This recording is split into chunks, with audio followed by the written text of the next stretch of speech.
Alright, what's up guys? This is going to be part 2 of the Blue Sky mod for Doki Doki.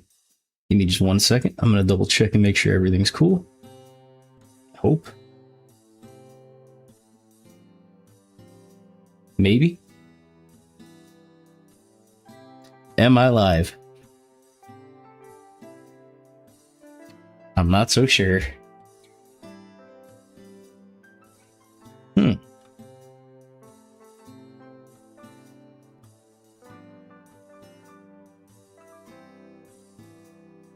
Maybe I gotta refresh this?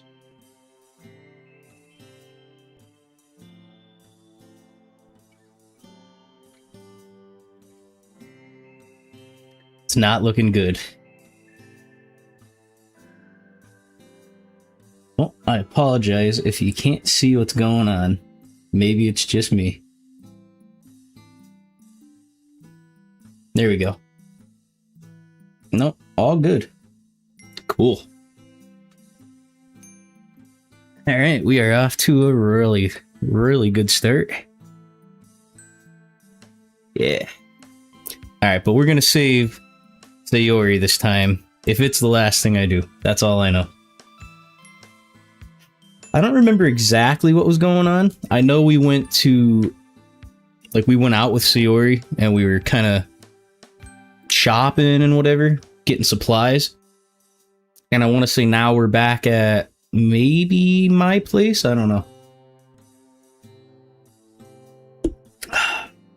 Anyway. I laugh softly to myself, imagining how much someone like Yuri would resonate with those wise words.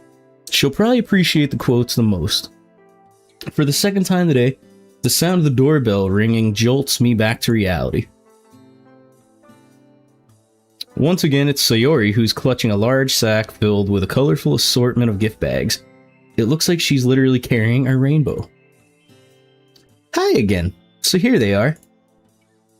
I lead her upstairs as she carries on being enthralled by all the colors. Man, you really couldn't decide on a color, could you? There are so many pretty ones to choose between, Dave. I figured you could help me choose, so I brought them all. Well, alright. Oh, shall we go for the blue or these pink ones? But the green are so pretty too. Sayori, how many do we need? This one has little cinnamon decorations on it. Sayori. Oh, sorry. How many do we need? Good question. I think about 15 will do, right? Just to be on the safe side. She pulls out some ribbon from the sack. Unlike the gift bags, these are all one color, a very deep red. Yeah, can't see anything wrong with that. Want to help you with the quotes? Sure. What about this one? Writing is its own reward. I mean, don't you feel good when you finish one of your poems? Or don't you feel excited to show that you've written to people? Kinda, I guess. I think Yuri would really like that quote, though. Let's use that one. Yeah, I'm with you on that. What about this one? There are 3 rules for writing a novel. Unfortunately, no one knows what they are. I don't get it. Neither do I, to be honest. But I like the humor, and it strikes me as something people might find funny. I don't know. I think it's something Monica or Yuri might find amusing. I'll trust your judgment.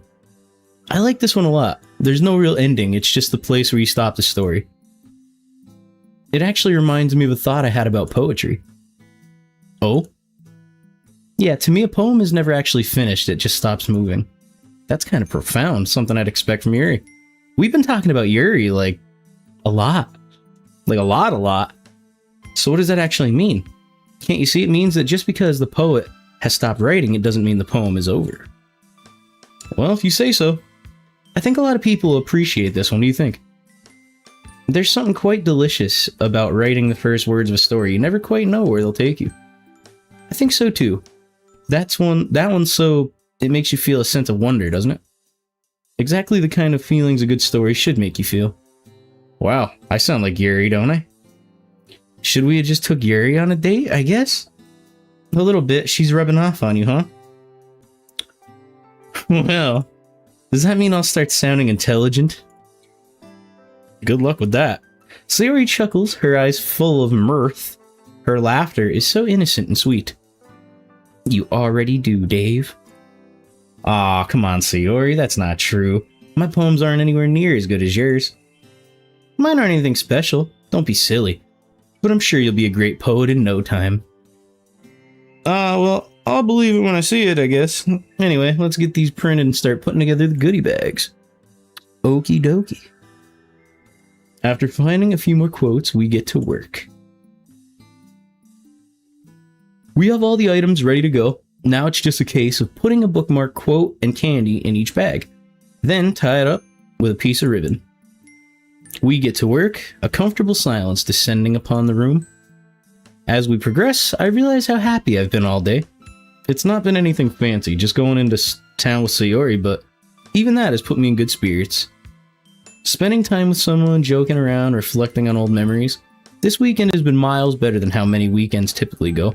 Boring, filled with aimless gaming and anime. I've missed this. I've missed this a lot, I really have. And most of all, I've missed Sayori. Today has taught me that I'm determined to spend more time with her.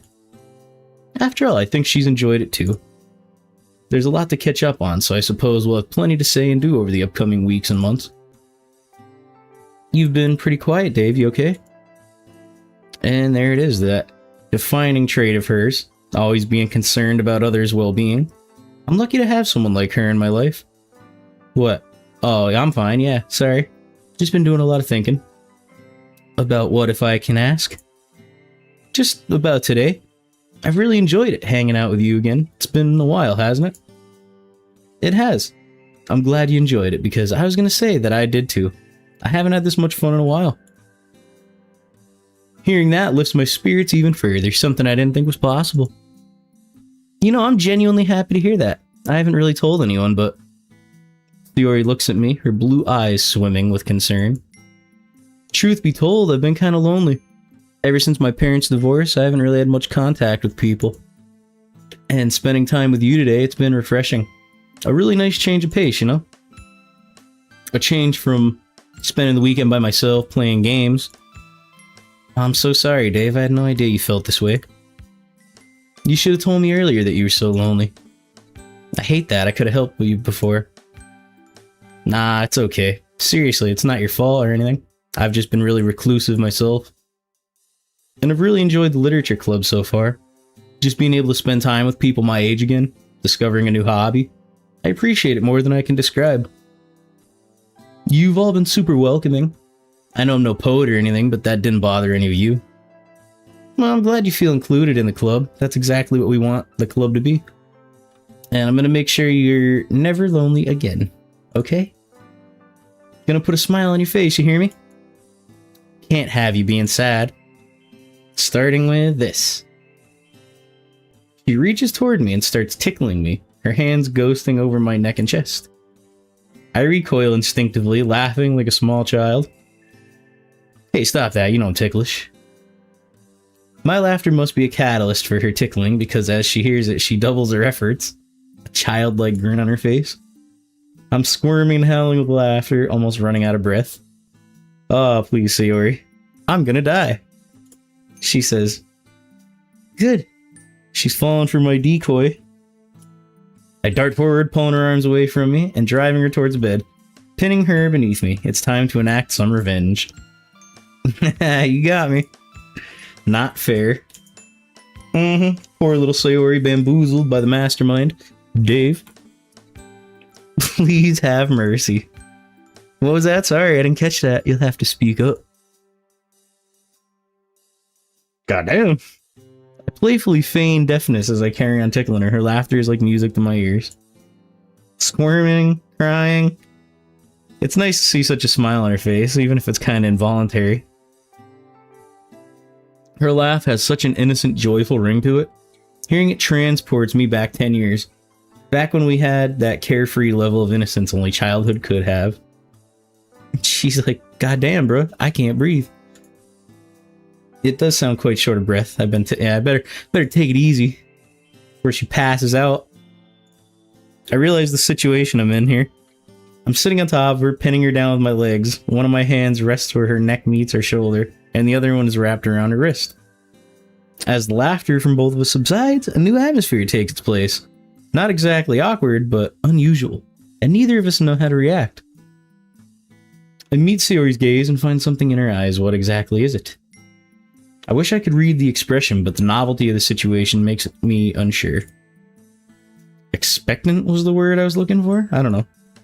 To anyone looking in, this probably wouldn't look as innocent as we think it does.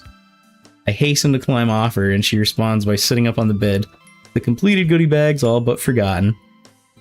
Sorry, no, it's okay. She responded quite quickly. It isn't just me who sensed something in the atmosphere. The atmosphere is becoming more and more awkward by the moment. What exactly happened? Anyway, I'm glad we managed to get the goodie bags finished. But yeah, me too. They were a lot of fun to make. I just hope the other kids like them. I'm glad she was able to roll with the change of topic just like that. Some of the awkward air is dispelled. Monica will be pleased too. A lot of effort went into these. I know she'll appreciate what we've done.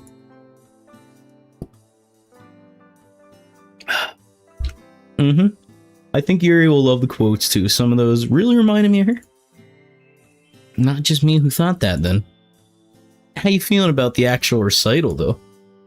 I mean, I knew it would probably seem enthusiastic when Monica asked us. But you're kind of nervous now? Yeah, I guess it'll be okay though. I mean, I have my poem and I sort of know how I want it to go, so I think with a little more practice I'll be fine. I mean, what's the worst that could happen? Let's not think about that. What about you, Dave? Aren't you nervous? Truthfully, yeah. I don't have Monica's confidence, sadly. But hey, I really like the club, and this is my chance to give something back to it, right? Yeah, that's a great attitude to have. Besides, I have an excuse to be bad. I'm new and nowhere near as experienced as you guys, so that's just my justification. If my performance isn't that great.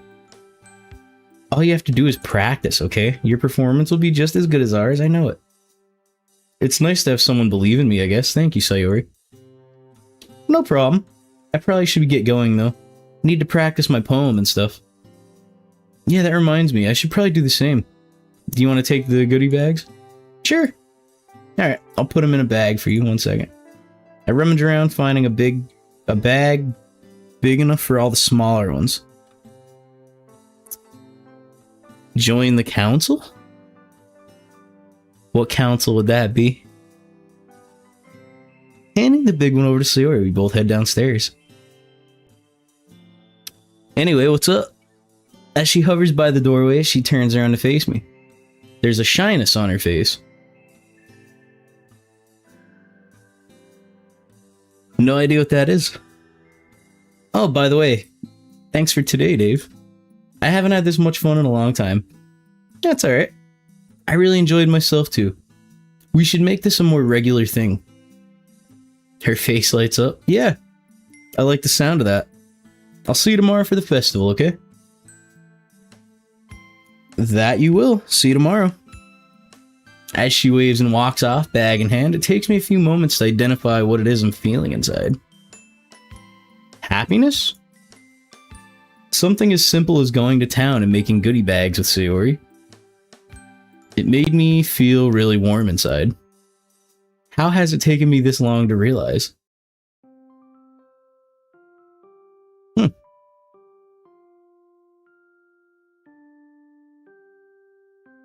So far, things seem to be going good with Sayori, though.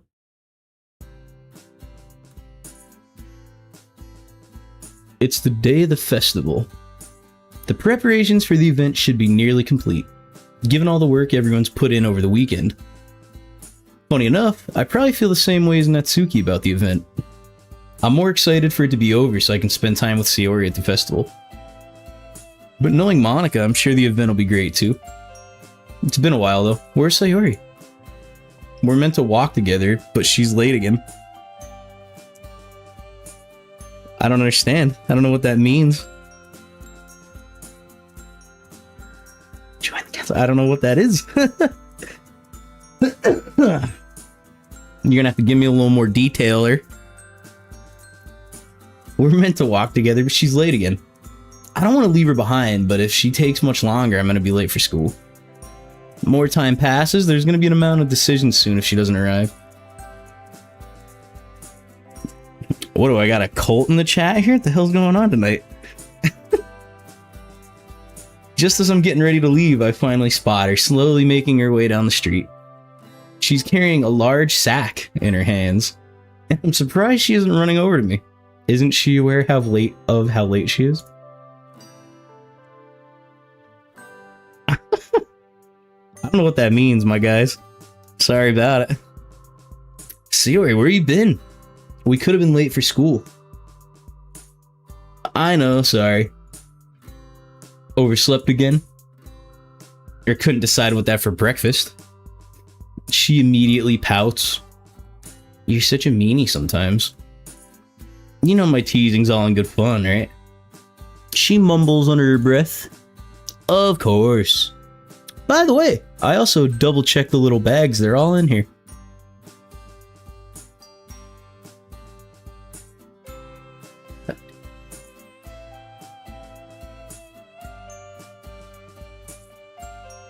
Never heard of it.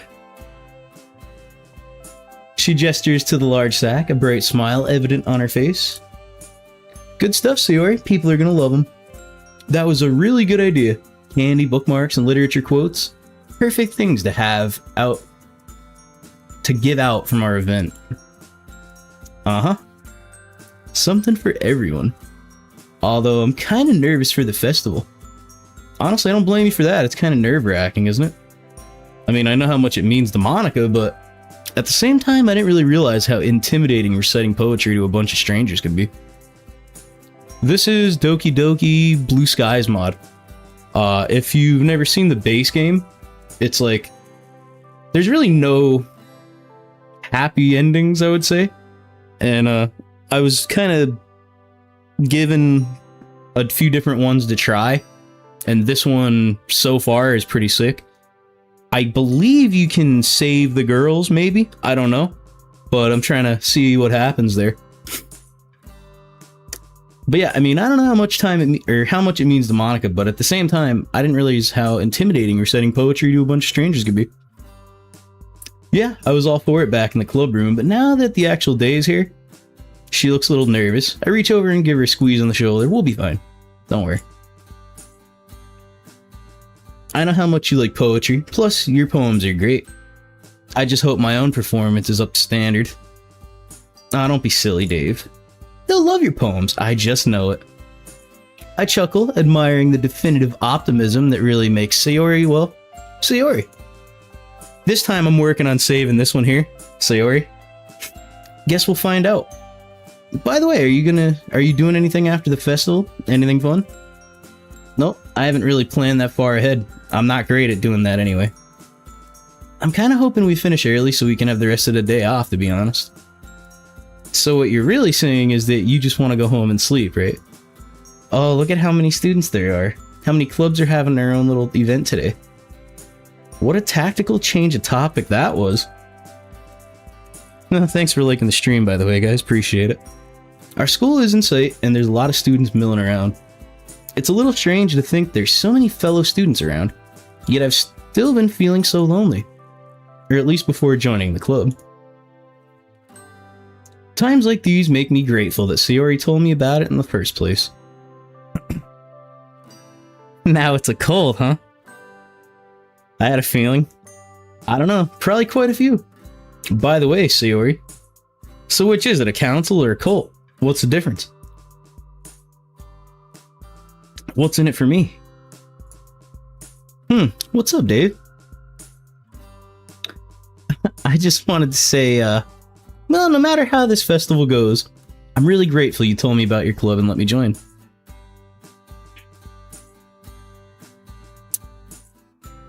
What happens then? You know, what do I win? I've had a lot of fun so far. I scratched the back of my head nervously as Sayori looks curiously at me. I've never been good at expressing myself, and it probably shows. I guess what I'm trying to say is thank you. It's been so fun being able to spend time with you again. It really takes me back. You don't have to thank me for anything silly, I've enjoyed it too. After all, it would be lovely if things could go back to how they were. How they used to... What do you mean? Oh, nothing. Strange choice of words. What could she mean by this? As we enter the courtyard and make our way to our meeting room, she breaks the silence by giggling. What's so funny? I just thought of a way to steal one of Natsuki's cupcakes without her realizing. Are you sure that's a good idea? Natsuki might be a little, but you know better than I do she can be really fiery. Yeah, she'll whoop your ass, that's a fact. Oh, don't worry about her. She might seem a bit mean on the outside, but she's harmless. Don't let her fool you. Well, I'd rather her than me. Dave, Sayori. What's going on, Monica? It's good to see you guys. You want to come and give me a hand? Monica is placing little booklets on each of the desks in the classroom. They must be ones she prepared that has all the poems we're performing. In the end, I found a random poem online that I thought Monica would like, and I submitted it. So that's the one I'll be performing. Hey, do you guys want to check out the pamphlets? They came out nice. Sure. Yeah, they did. They look pretty. Something like this will definitely help people take the club more serious. Thought so too. Flip through, each member's poem is neatly printed on the page, gives it a professional feel. I recognize the girls' poems from ones they performed during our practice. Just then, Natsuki bursts into the room carrying a box that positively towers over her. Who's your guys' favorite? And have any of you guys actually watched any of this before? Yuri trails in behind her carrying a rolled-up banner and a large duffel bag. Alright, it's festival time. Wow, you guys got here before me. I thought I was pretty early. I'm sorry for being the last one here. Yeah, Sayori's pretty cool. I also like Yuri. She's pretty much my favorite, maybe. I think if I did another run of this, I would probably save Yuri. I want to try to get a decent ending for her at least. I don't know. I feel like even in this one though, Monica isn't really an option. Like you can't really spend any like time on her, at least not that I've noticed. But I would like to try to see what happens with Yuri also. I'm glad that some preparation's already underway. I mean, and this is already farther along in the story than most of it. Like, I gotta get Natsuki's was fun too, like going to her house and doing like the baking and all that stuff. Like, it was pretty cool. I didn't really like how she didn't really get a solid ending or like a visual. I don't know how you would even explain it, but like Sayori, you saw what happened to her. Yuri, you see what happens to her. Natsuki, it was kind of, she just kind of disappeared on you a little bit. It felt like Monica just kind of deletes her in a way. I didn't really love that. I felt like they did her kind of dirty, but yeah, she was fun. I like how she's kind of a little badass.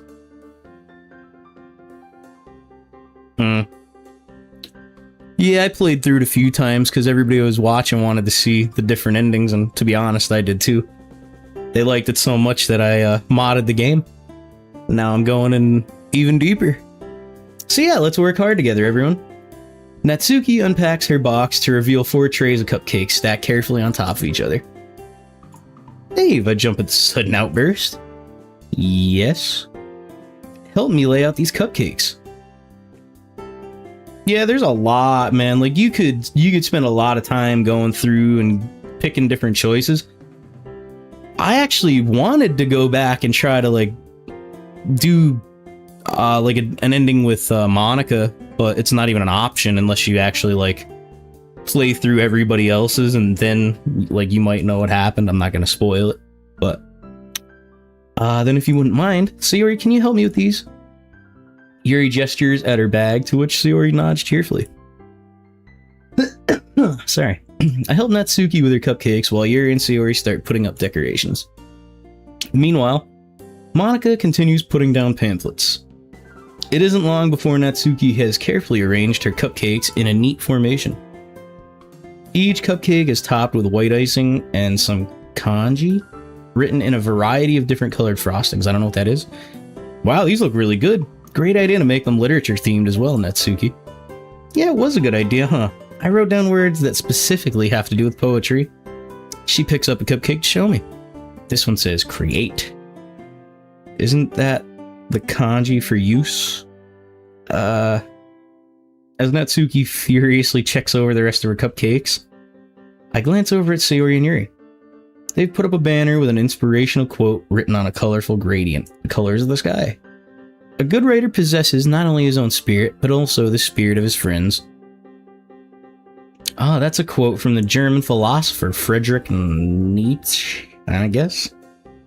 He's had some very interesting thoughts, although there are some that I don't quite agree with. I think I've heard of him. As usual, Yuri outclasses me with her intellect. It seems that they've also hung up a curtain of origami paper tied to ribbons in the doorway. Upon closer inspection, each paper has a different kanji character written on it.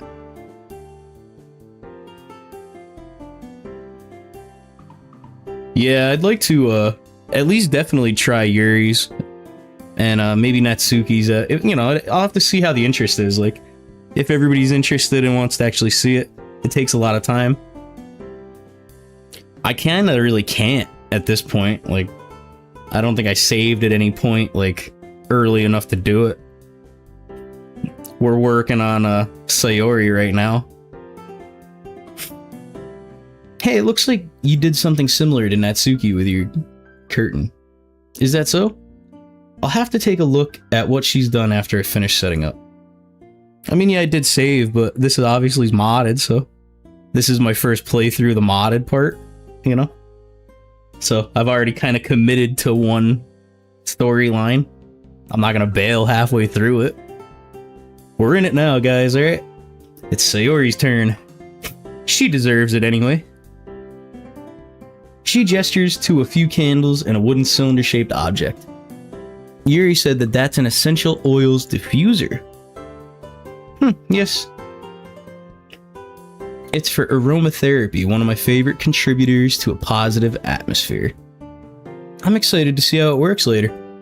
Looks like all the prep we are almost finished. I feel like there's something missing, though. Suddenly I notice a large bag sitting forlornly by itself. Sayori, do you mind handing me the sack you've got? No pause. I'll help you distribute all the stuff inside it. Okay, here you go. Peering inside, I catch sight of quite a few small, colorful bags neatly tied with ribbon. Ah, just as I remember, her handiwork from yesterday really shows. I pull one out. Yuri and Monica notice the little bags, looking on with interest. Ah, so this is the sack. That's what I thought. So this is what you and Dave have been working on over the weekend, Sayori. I love how these look. You both did a fantastic job. Oh, mostly Sayori. I couldn't do the ribbon part if my life depended on it. I'm sure the contents are just as impressive as the exterior. We had a lot of fun with that. She delicately opens one of the little bags, fishing out a quote. It's perfectly okay to write garbage as long as you edit it brilliantly. Wait, I didn't put this in. Oh yeah, that was mine. I thought it was funny.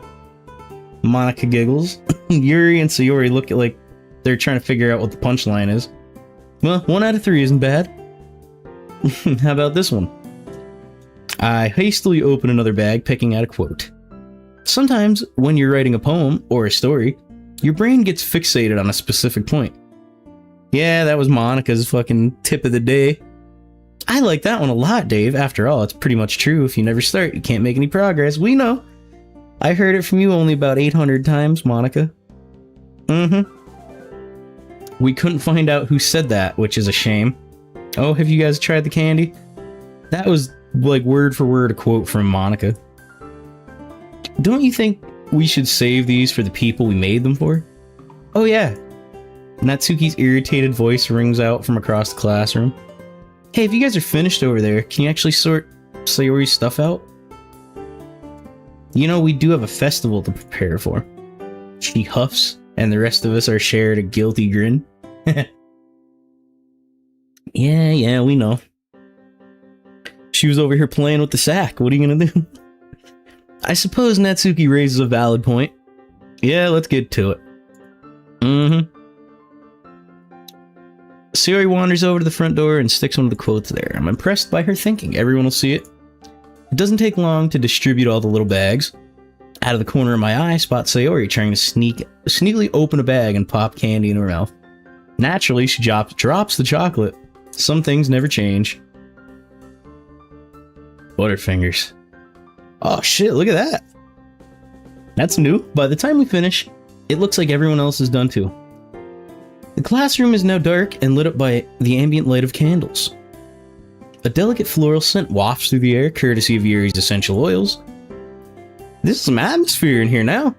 Sayori and I head towards the other 3 girls who are huddled near the front of the classroom, murmuring to each other. Is it about time to start yet? Almost. We wrote that. Yeah, maybe they joined the cult. Almost. We wrote that we were going to start at 10 on our posters, and that's in 10 minutes. Are people actually going to show up for this? Don't be so negative. Some people have shown up already, and I'm sure that more will file in soon. You guys don't have to worry so much about it. I've got full faith in all of you. I've seen all your poems. It's been amazing watching each and every one of you find and nurture your unique writing styles. She smiles encouragingly at each one of us. To her credit, her words are helpful, even though I haven't been part of the club long. Even Dave. Natsuki. It was just a joke, jeez. Thought some humor would lighten the mood. Sorry, just trying to make sure everyone's in the best frame of mind before we start. It's okay, Monica. Monica's a goat, yeah. She's kind of goat in all of them. But I also think it kind of took out her, like, self-awareness and, like, that, like, breaking the fourth wall so much. And if you notice, like, she's kind of always canted off now. Like, she usually she's, like, always squared off to you. In this one, she's kind of like how everyone else is, always, like, off to the side a little bit. Yeah, we know how much this club means to you. I want it to be a success just as much as you do. Couldn't have put it better myself. Even though I've only been in the club a few days, I've really felt at home. Truth be told, I used to be kind of lonely. Knowing that I'm included in something with people like you guys always makes me feel better. Apart from Sayori and Sunday, I haven't told anyone about how lonely I've been feeling. I'm a little nervous about how the others will react. They all turn to me, varying degrees of emotion on their face. Natsuki impassively looks to the side while Yuri gives me an expression of concern. Sayori looks a little sad, remembering our conversation. It's okay, Dave. We can change that, remember? Like I said, I'm so happy that you feel welcome here. It's exactly what we wanted. I agree. No one should feel alone. I know it's quite a difficult thing to experience. I feel a warm flush of gratitude at their words. Thanks, guys. It means a lot. And thank you guys for hanging out. It does mean a lot. I appreciate it. Yeah, she's not, like, glaring at you or, like, I don't know. She's just got a very different demeanor in this mod. So, not a bad thing, though. Well, no matter how the festival goes, I just wanted to say thank you to all of you. Thanks to you guys, that lonely feelings disappeared. You've all been so welcoming and accepting. And believe me, I'm really appreciative of that. So even if this event doesn't quite go as planned, just know that I really love it here, and I'm so glad Sayori told me about the club. If others don't like what we have here, well, their loss. The girls nod in agreement, smiling at me, and I had no idea my words would have such an impact, but I'm glad they did. It feels so rewarding to be able to give back to the club. Monica turns to me, eyes shining with appreciation. Thanks, Dave, you're right. Hearing those words from a newcomer really make me feel like I've succeeded in my goals. After all, I wanted to create a place where people can feel comfortable and share literature, and what you just said makes me feel like it was all worth it. She turns to face the others. See, guys, if we could show Dave how amazing this is, who's to say we can't show others the same thing? Don't see them as strangers, see them as potential members. She's definitely got an inspiring way with words. Yeah, good thinking, Monica. What's the worst that could happen? Yeah, but if they say anything bad about my cupcakes, I'm gonna kill them. I do love that about Natsuki. First to kill. I won't lie to you, I'm still quite nervous, but after hearing what Dave said, I realized there might be other lonely people out there. This club would be perfect for them. Yeah, we might even find more manga enthusiasts.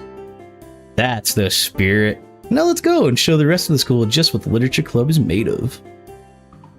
Yeah, I think Natsuki'd definitely be the first one to, like, reach out and bop you. I'm digging it, man. Yo, what's up? Good to see you. Glad you made it. Sorry for the late start. Yeah, you didn't miss too much. Basically, we got back to my place with Sayori, finished up some stuff, had a little moment, and now we're basically in the middle of the festival. Hopefully that wasn't too, Yeah, me too. Sick. Monika confidently walks over and greets him, and so it begins.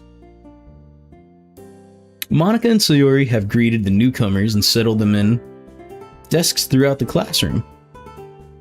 Yeah, they were, looks like they're trying to summon something in here. Some people are already helping themselves to cupcakes, and I noticed Natsuki keeping an eye on them. Yeah, they were trying to get me to join some kind of cult or something in the beginning, I don't know. Meanwhile, Yuri's nervously looking through a pamphlet. I can see her soundlessly mouthing the words of her poem. That was a weird one. Now that I think about it, I should be getting some extra practice in as well. Before I can do so, Monika heads back towards us with the Sayori in tow. Showtime, everyone! Let's do this, guys. Time to get this over with. Oh, I can do this. We group up and stand together at the front of the classroom.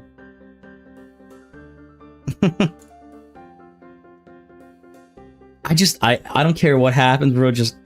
I hope at least we get one happy ending here, okay? Somebody's gotta make it. Somebody's gotta make it. Monika steps up to the podium and clears her throat, drawing the room's attention. Okay, everyone. Welcome to the Literature Club's poetry performance. My name's Monika. As some of you may know. Monika! Some girls sitting near the front of the classroom's waving her. And I'm the president of the club. Accompanying me is the vice president, Sayori. Hey guys. And the rest of our club members, Yuri, Natsuki, and last but not least, Dave. We all wave back at the students with varying degrees of enthusiasm. I hope that you'll all enjoy our poetry, and that we'll be able to help contribute to a memorable festival. Literature is amazing in its ability to connect us to the human condition, and we really hope that this event will help encourage others to start participating as well. I do fit right in, this is true. Our club will gladly welcome any new members, from those who love words and writing as well, to anyone who's simply just curious and wants to learn more. This is true. And now, without further ado, I'll be starting my poem, The Way They Fly.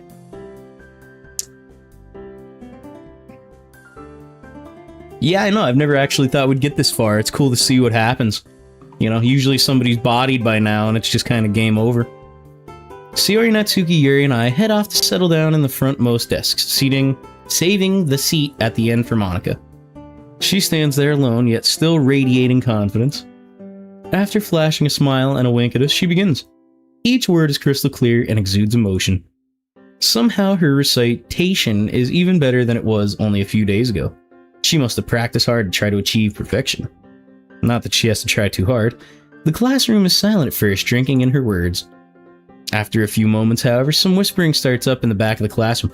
I'm not gonna lie though, I didn't expect the festival to be like candlelit and dark, but I'm not mad at it.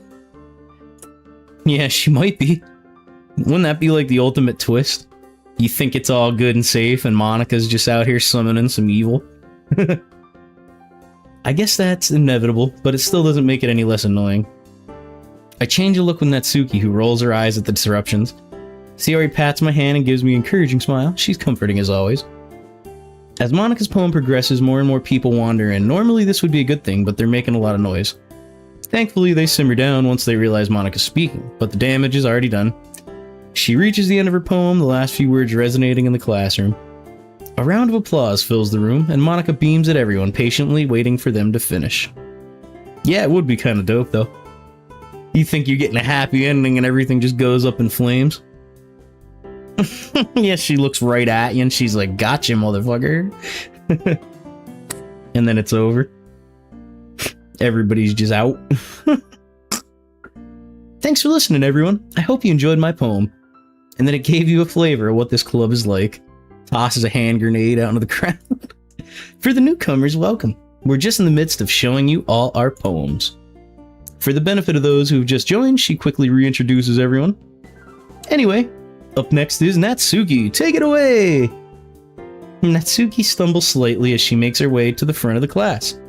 I guess the nerves really are getting to her. It doesn't help that someone snickers, causing her to turn and glare at them. I apologize. Sayori seems to notice too as she hastens to shoot Natsuki a reassuring smile. Natsuki stands at the front of the class with her poem in hand. Slight traces of irritation still visible on her face. So she's pissed off. Got it. Anyway, so my poem's called Jump. She takes a deep breath and begins her recital. Just as I was hoping, she's able to inject her trademark bouncy style into the performance, bringing the words to life. She doesn't quite radiate the confidence Monika did, but her unique style shines through. Gives the poem a flow and rhythm. While simple, it's effective. My heart sinks as I start picking up on the newcomers having their own conversations in the back of the room. I'm hit with a surge of anger. How can they be so inconsiderate? Yeah, she might start swinging. I mean, I'm down. I hope so. That'd be pretty funny. Just blast somebody with something from the back. I could see it. It's clear that they aren't paying any attention, and from the pause and change in Natsuki's tone, she's clearly picked up on it as well. Why can't they just save their stupid, selfish conversations for after our performance? Her poem comes to an end, but unlikely with Monika's, there's a slight awkward moment of silence. Yeah. Maybe some lights. Once again, there's a round of applause, but it's clear the audience engagement in is quite as strong. Yeah, the neck breaker. She's like, I'll show you. Talk during my shit, will you? Only once. Great performance, Natsuki. I really like the rhythm of that poem. Now, will the real Slim Shady please stand up? Natsuki forces a smile and makes her way back to her seat. It's clear she's pissed off. Yeah, Jarvis, bring the liquor, cupcakes, all that good shit. Anyway, our Vice President Sayori is next to perform. Now everybody better shut the fuck up. Sayori's talking. You're gonna get beat. Hey everyone, I hope you like my poem. She cheerily skips up to the front, poem in hand. As she turns to face us, she looks a little nervous, fidgeting slightly. Sorry, I'm a little nervous. It's okay, Sayori. Just remember that we've practiced. I got full faith in you. Yeah, you got this. This one's called My Meadow.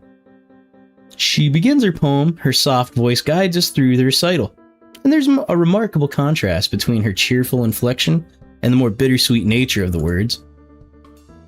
Out of the corner of my eye, I notice people casually flicking cupcake wrappers onto the floor along with candy wrappers lying on the tables. Yeah, honestly, I'm surprised it doesn't show you the poems, like, separately, but worse still, the talking's louder and more noticeable. This actually turned into kind of a disaster, huh? Monika looks around at the perpetrators, frowning.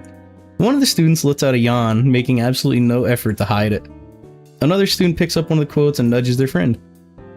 They both frown and laugh at the message and kind of horrible feeling. It's more than mocking kind of laugh.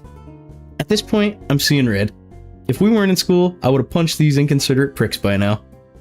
No one should be this rude to Sayori. I said it, you're gonna get beat. She's probably the sweetest person I've ever met. Despite the now obvious disruption, she's still trying her best and is making a real effort. I could see just flying through the air, pink hair, that's the last thing you see. To her credit, her performance is still commendable. She manages to work the contrast of her enunciation against the words in her favor. It adds an interesting depth to the poem. I'd love to see more of this side to her. She brings her performance to a close, hands shaking. Lovely poem, Sayori. You really brought that one to life. Thank you. Something's off with her voice. It's like how she was on Friday. Yeah, Yuri's probably gonna like, I don't know, man. She might have to whip one of them, one of them fucking pokers to the back of the room, pull out the collection.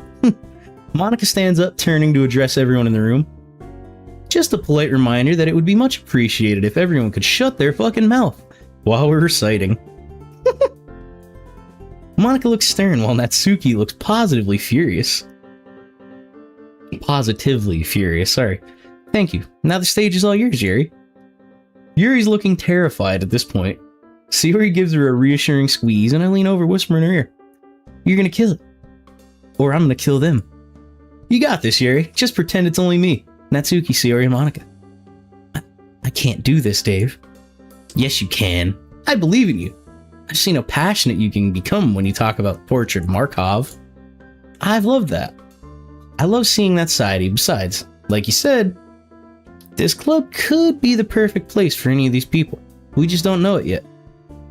She swallows nervously, nodding at my words. Alright, thank you.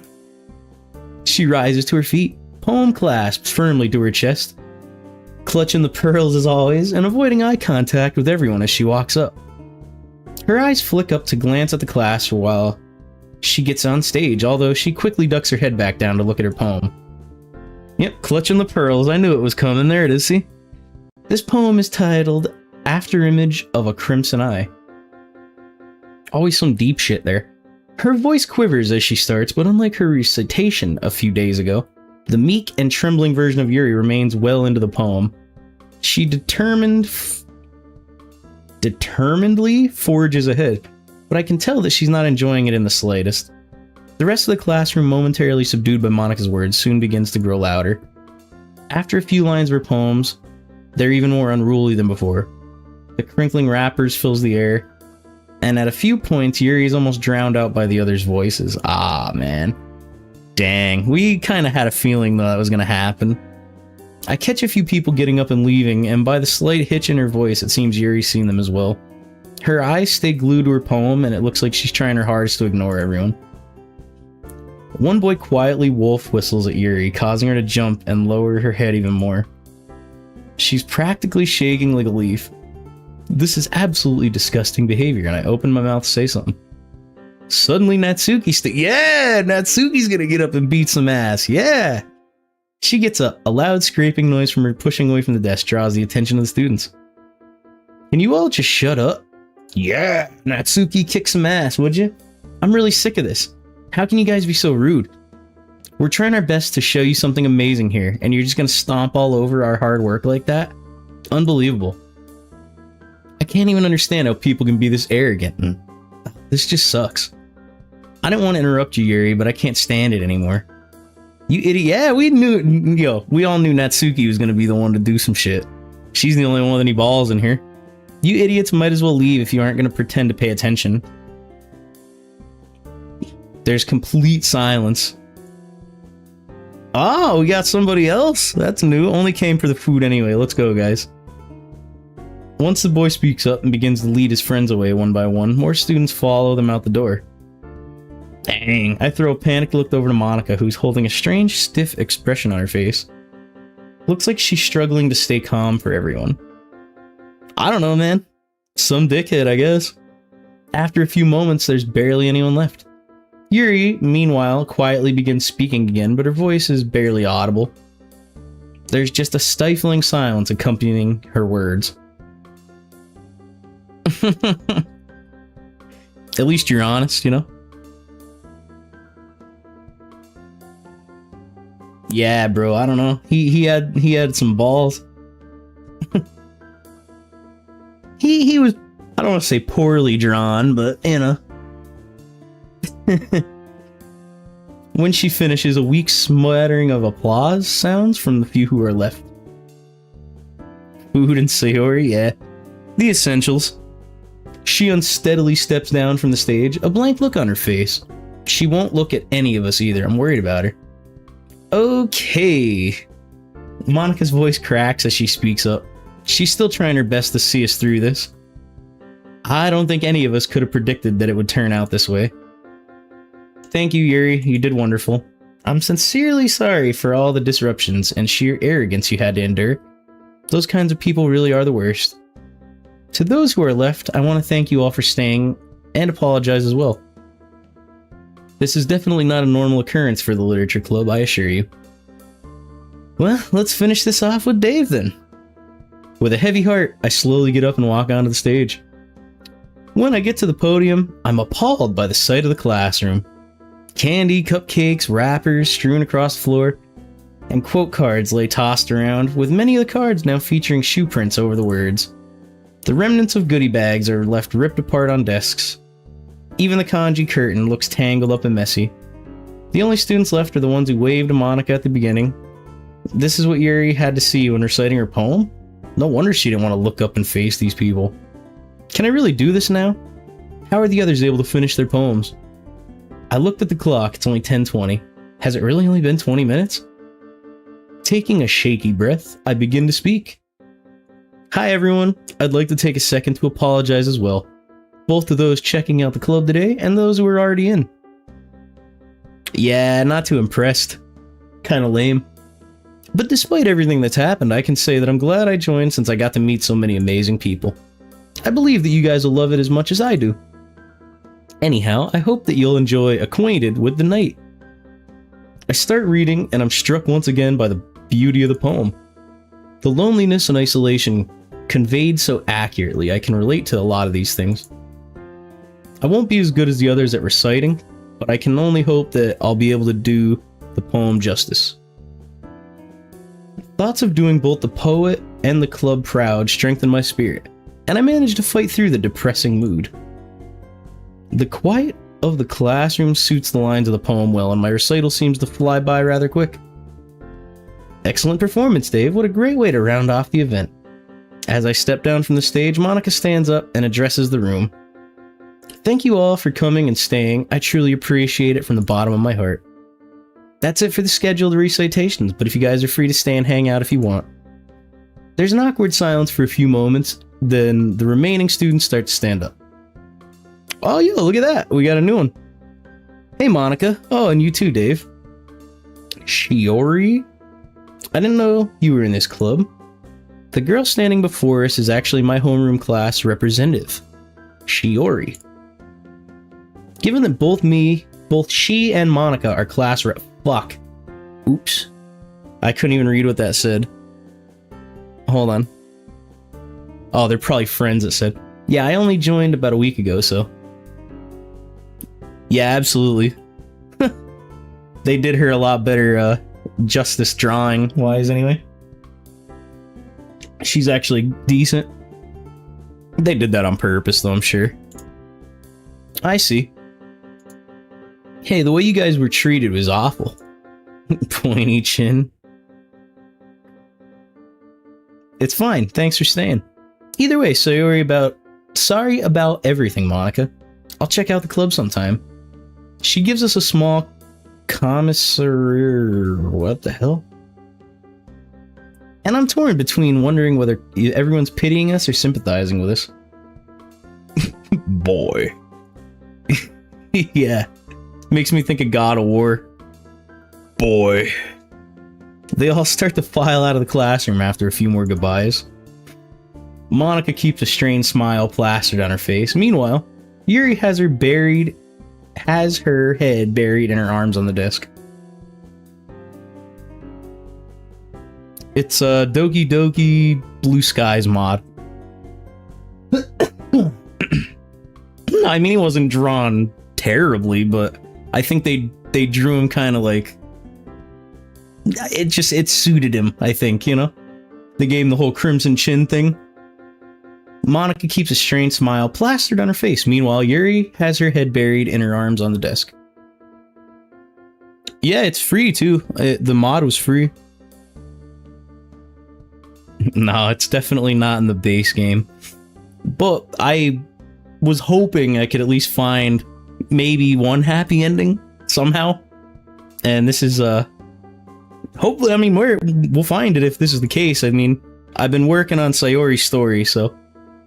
In contrast, Natsuki's staring straight ahead, gritting her teeth, and Sayori looks down at her desk, picking at a spot on the varnished wood. Yeah, she's not, if you notice, like, the way Monica looks at you, too, like, she's obviously not staring straight at you.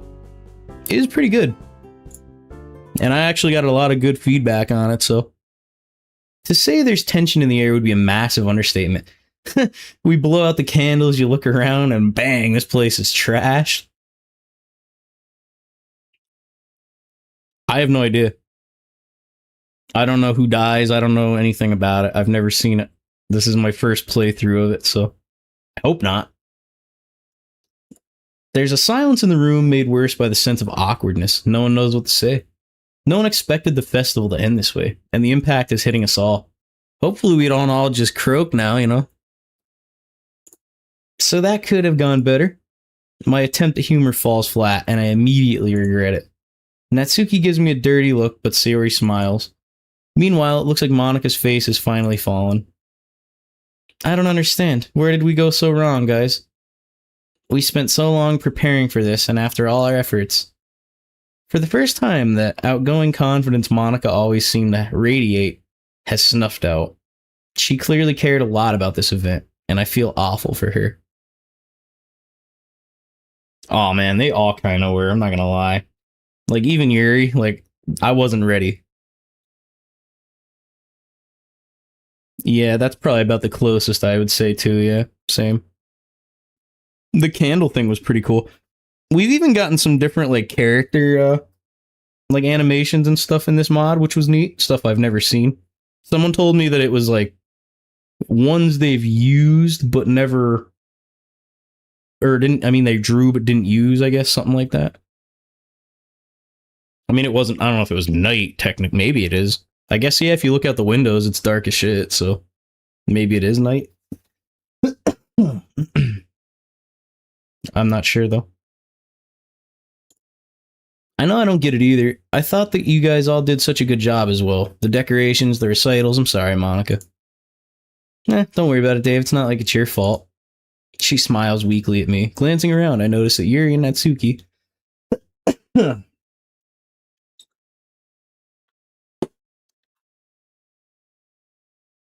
Yuri and Natsuki seem particularly upset with Yuri looking absolutely dejected and Natsuki steaming mad.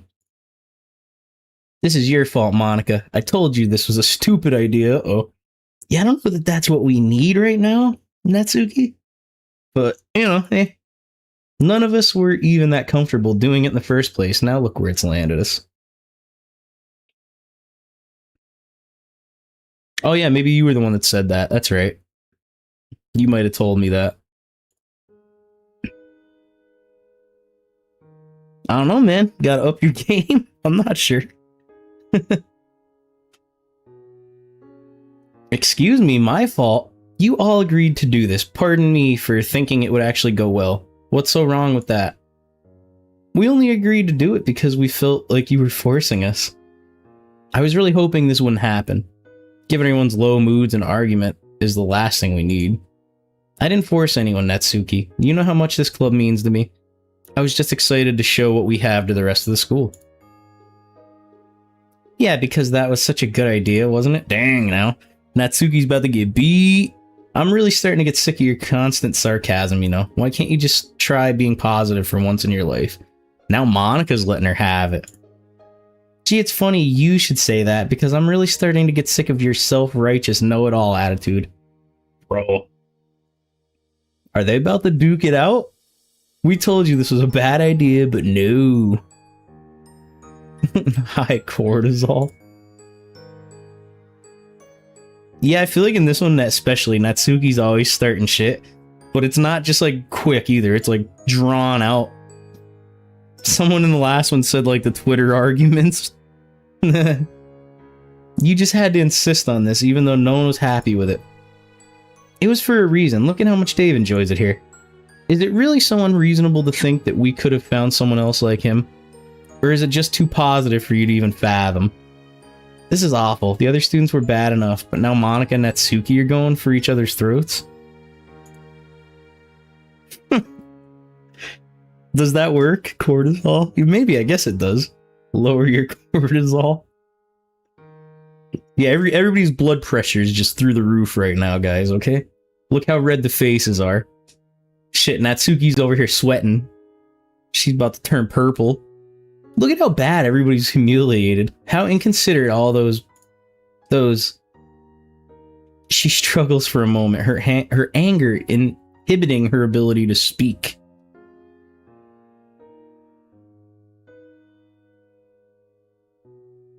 True, yeah, true. Yeah, there's gotta be some kind of, like, opposition in here. Those assholes were all of us. They didn't give a damn about anything we had to say. What did that one prick say? He was only here for the food? All that hard work just for what? Nothing. She angrily kicks one of the desks. The loud noise jolts Yuri, who looks up with tears in her eyes. Oh no. Not Yuri. Oh, please, Natsuki, can you calm down? Don't tell me you're taking her side, Yuri. You had to experience the worst of it. I don't get why you're not mad either. Damn. Yeah, man. Yuri's here. We almost forgot about her. Natsuki, there's no point in being angry at Monica. She didn't want this to happen. She had no idea people would react this way. I had enough that the students were rude, and I really don't like fighting in the club itself.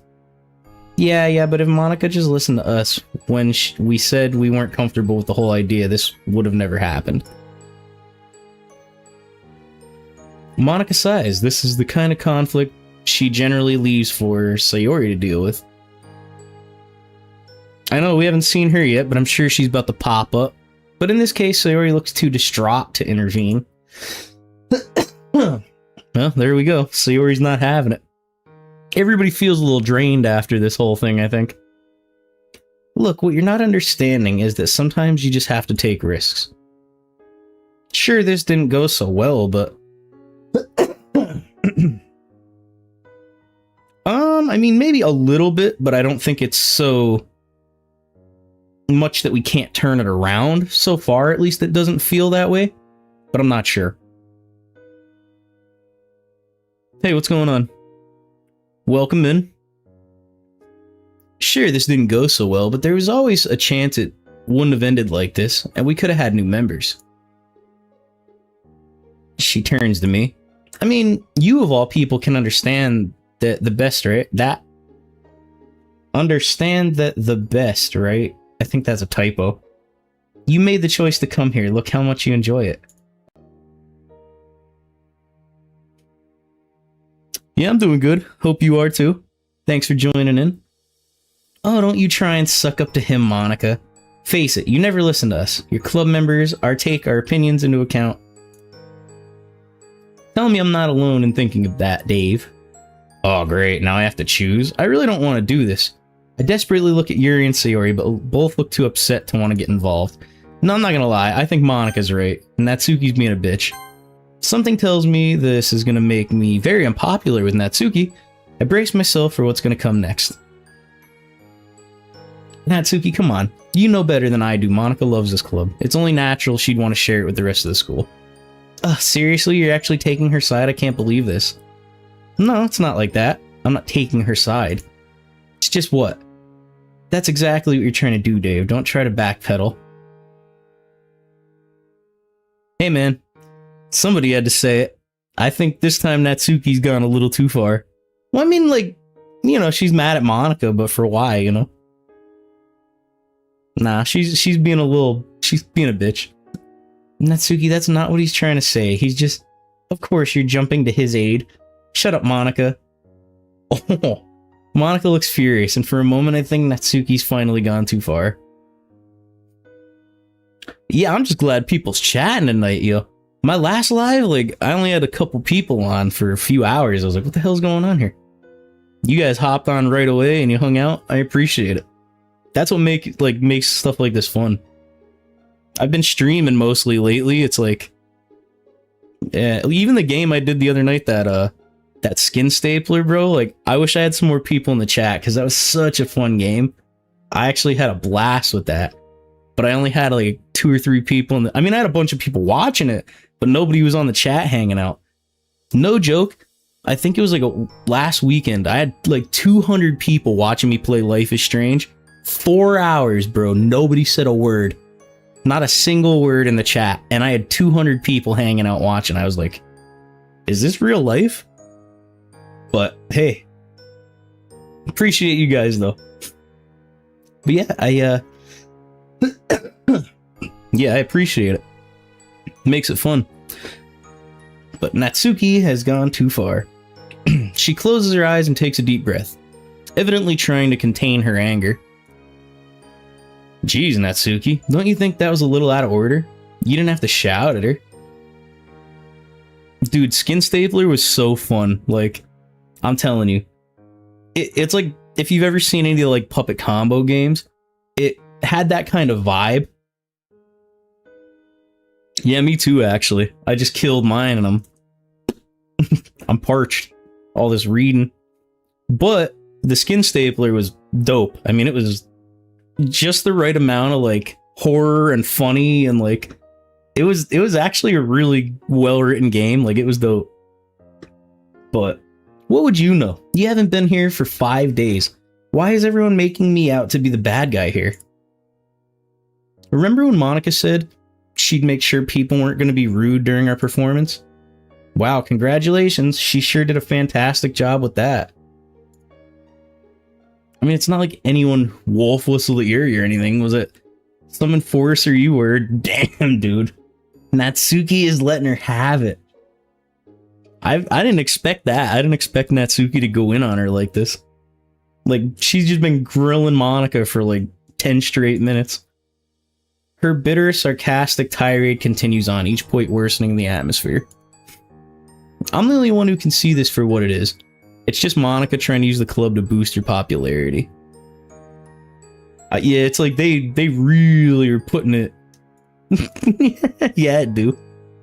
Somebody needs to come in here with a fire hose and just blow Natsuki down. It sickens me. You think we're all just what? Some sort of pawns for you? Explains why you didn't even consider how reluctant we all were to do this, or why you let everyone walk all over us. Bro, we're gonna need like gallons, like bathtubs amount. Yeah, they made her kind of almost a little too short fused, but yeah, half a bottle. Alright, that works. I think she needs a blood pressure meter right now. Shit would be like 180 pegged. Natsuki, you're just being ridiculous now. Why would I want to hurt all of us? Not exactly been easy on me either. Natsuki lets out a snort of derision.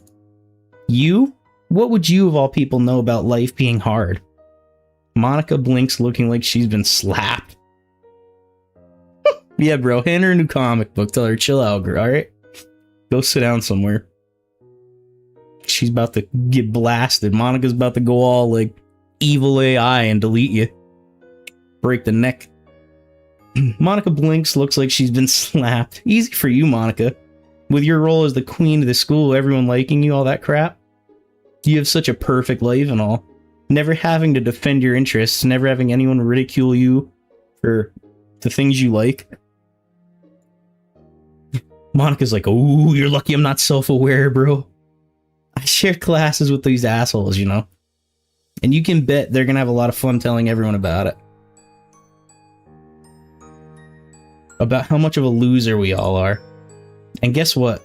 It's all because of you.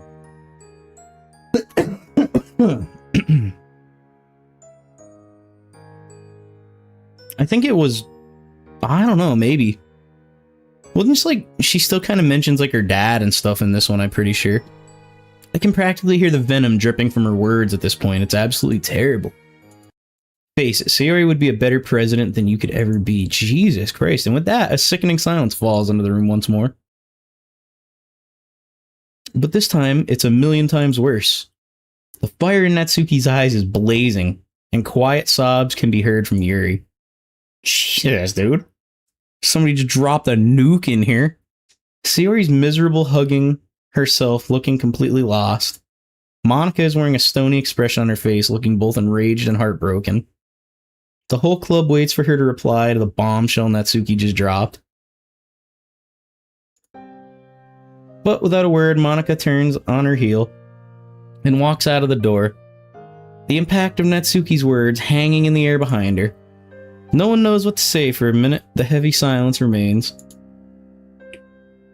Act 2. We all exchange looks. Sayori is meekly wiping her eyes on her sleeve, and Sayori's standing around awkwardly. Yeah, she went a little overboard and then some. Someone needed to, like, tase her. Yeah, when Sayori doesn't shut it down, it just gets out of hand real quick. Natsuki, on the other hand, is refusing to meet anyone's gaze. Well, yeah, because she just went, like, full-on bitch mode. She looks like she's regretting her words a little bit. Sayori's crying, bro. Come on. Guys, can we please make sure that that never happens again? It was awful. That was horrible to experience, to say the least. Without Monica to restore order and keep things going, the club suddenly feels aimless and disorganized. Natsuki, I know you're angry, but can you please find Monica and apologize? I would probably just give it a minute, I think. Please, I know you're feeling a bit guilty over what you said. After all, you were a bit mean. A bit? Natsuki mumbles under her breath. Nah, it's okay. I'll go find Monica. No offense, Natsuki, but I don't think she particularly wants to see you right now. I wince as the words leave my mouth. There's probably a more diplomatic way of saying it. Natsuki glares at me. Fine. As I turn to leave, I silently motion to Yuri and Sayori to try to talk to Natsuki. Sayori nods and Yuri nervously swallows. Now, where would Monica go?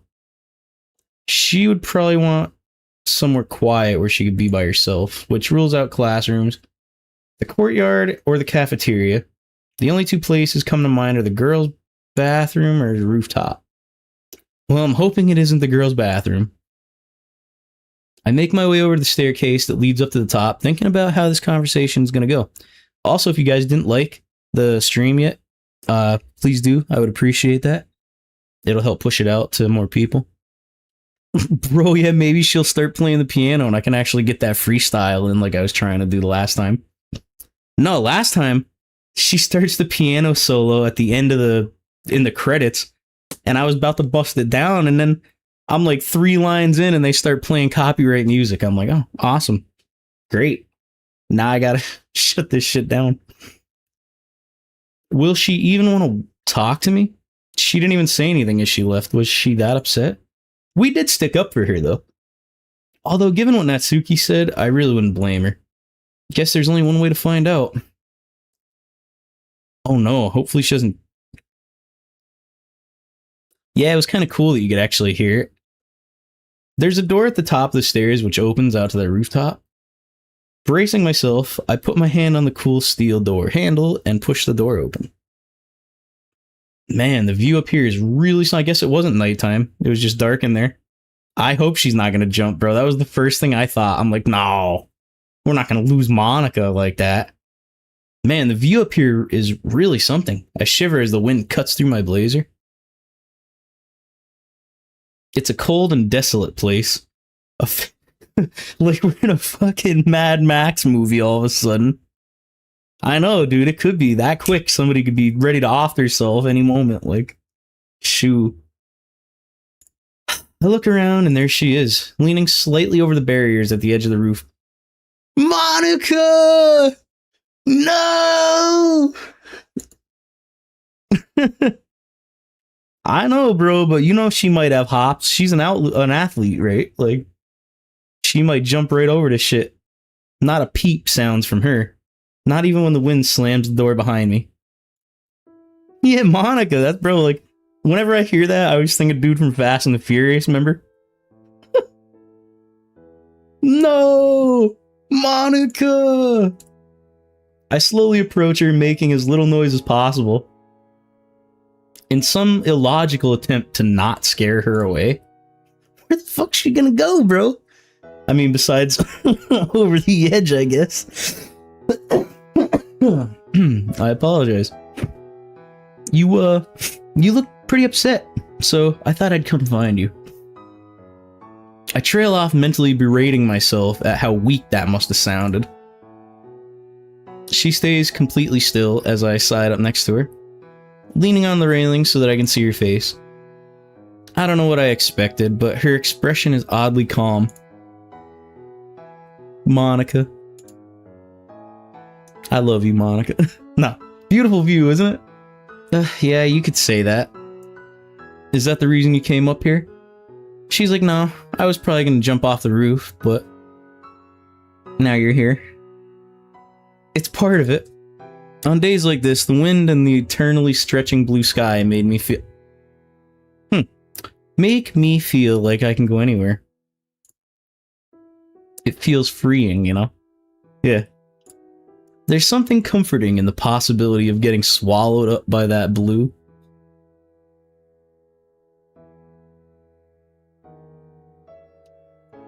Being able to simultaneously take control and lose control. Huh? Monica, are you... Well, I know that you're not obviously okay. But I'm not asking if you're okay to know if you're okay. I'm going to ask if you're okay so that you can choose to talk to me about whatever if you want. To give you an opportunity to open up. So, are you okay? A thin smile appears on her face. Progress? Sweet of you, Dave. To be honest, I didn't expect you to have any tact at all. What are you trying to say? You think I'm just some big dumb ape? Is that really how I come across? Is that how you guys feel about me? You really think I'm just some damn... To be honest, I didn't expect you to have any tact at all. Me neither, bro. I love the confidence this Joker has, by the way. Did you expect that I'd be crying up here? Contemplating suicide or something? I mean, bro, let's be real, like, this is Doki Doki, like, it wouldn't be that far-fetched. Contemplating suicide or something. Don't worry. I wouldn't do it just because of the festival. Well, I wouldn't blame you if you wanted to cry it out. You know, I actually thought that I would cry at first. No, we did think that. I 100% thought that. Like, that's why I came running up here, you know? But maybe I'm all cried out. I guess I've come to terms with all the things that Natsuki said already. About how much you suck? I don't feel that way. I mean, who's gonna rule? You know, not you. She says such weighty words so casually. What Natsuki said wasn't true, Monica. I think you're a fantastic president. I hasten to try to give less empty words after she arches an eyebrow at me. How did bro just... That's nuts. You just hit the dab out here? I don't think I've ever seen that one before. And I'm not just saying that to cheer you up either. Remember what I said to you before the festival during your little pep talk? She nods. Well, I'm going to reiterate it because it's important. You're aware of how much I mean it. Thank you for everything. You took me in when I really needed it. Remember how I said earlier that I've been feeling lonely? I don't know. That was dope, though. You deserve to be #1 on that one. That's sick. I never seen that one. Yeah, look at that. How y'all doing that? The hell? Well, that's how things have been for me recently. I haven't seen much of my parents lately, and most of my days I'd spend alone. All that changed when I joined your club. You were all so friendly and welcoming. Not once did you ever turn me away because I wasn't a poet. Yeah, definitely. He's a lot less of a moron. That's a big fact. He's a little bit more articulate. I think that was me talking about my parents and being lonely. Monica doesn't probably have parents, bro.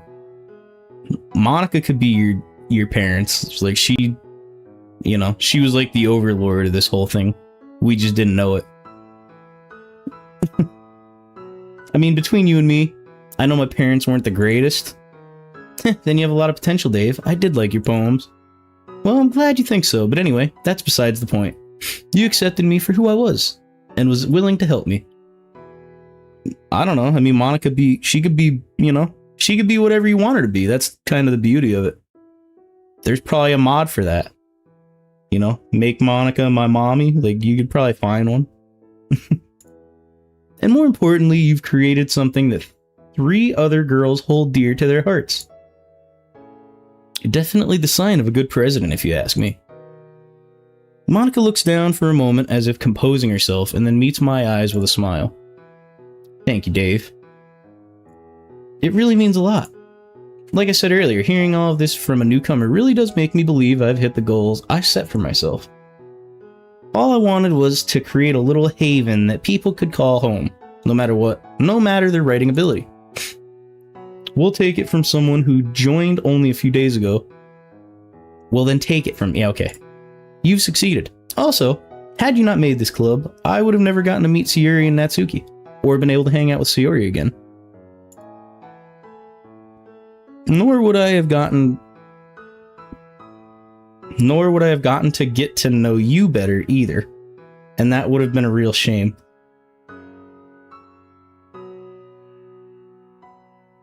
I don't know, maybe. What would be the ideal Monica attire? You know what I mean? I don't know. What would we love to see her wear? I playfully nudge her, receiving a nudge back. This past week this is probably the closest thing to flirting we've ever done with Monica, by the way. This past week's probably been the happiest I've ever been in a long time. And that is all thanks to you. We share a smile. On that, I'm now sure is completely genuine on Monica's part. I don't really know what to say. It's okay, seriously, I just wanted you to know how I felt. Anyway, Natsuki was a bit out of line with her words, but honestly, I don't think she meant it. I guess tensions were just running really high, and you know better than I do how fiery she can be. Not a grandma shawl, right? True that. Yeah, anything but that, bro. Anything but that. Ah, shit. Yeah, her words hit pretty deep. I tried telling myself not to take her words to heart because I knew she was upset. But it was just that line about Sayori being a better president. I don't know why it got under my skin so much. It was just spite, Monica. People say awful things they don't mean when they're mad. Sayori and Yuri are talking to her now, and I get the feeling she wants to apologize, but just doesn't know how.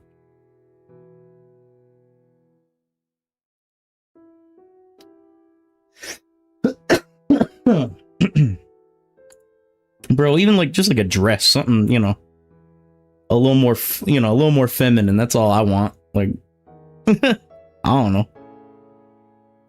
She could wear a little like flower dress or something cute. It'd be cool to see her in something a little less formal. But yeah, well, that's definitely something Natsuki needs work on, by the way. Thank you for making the effort to find me. It really means a lot. I'm suddenly struck by the situation I'm in. Here I am alone with one of the most attractive, popular girls of the year, having a heart to heart.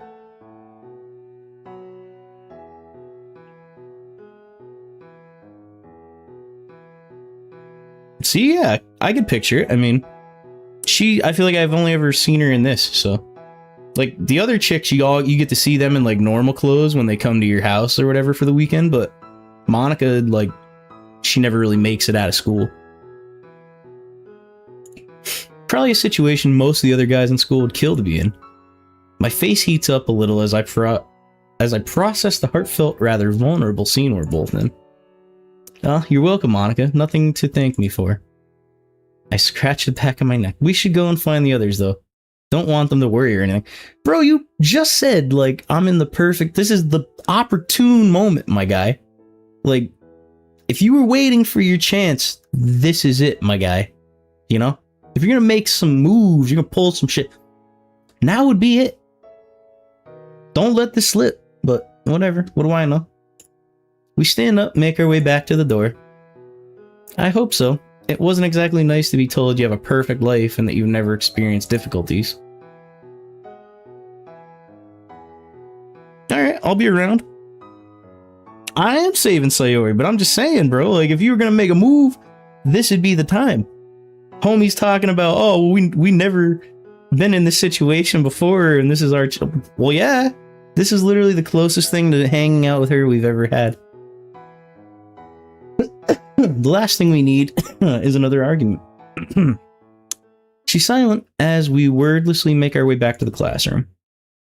We finally arrive. I squeeze her shoulder as she takes a deep breath and walks in. Ah, they're back. Yuri and Sayori hurry over to us, looking worriedly at Monica. Meanwhile, Natsuki remains standing off to the side by herself, arms folded.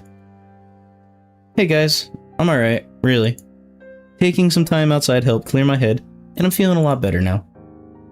Not to mention Dave was a real help too. I'm relieved. It was a frightening prospect to consider losing our club president. Yeah, I also hope she says something. That would kind of just be the, decent thing to do. Nah, after what she pulled, bro, she better come through with them cupcakes and say, I'm sorry. Yeah, now that everyone's calmed down, we can talk. Natsuki, why don't you come join us? Fine. She drags her feet as she makes her way over. I notice Monika fidgeting with the hem of her shirt and smile reassuringly.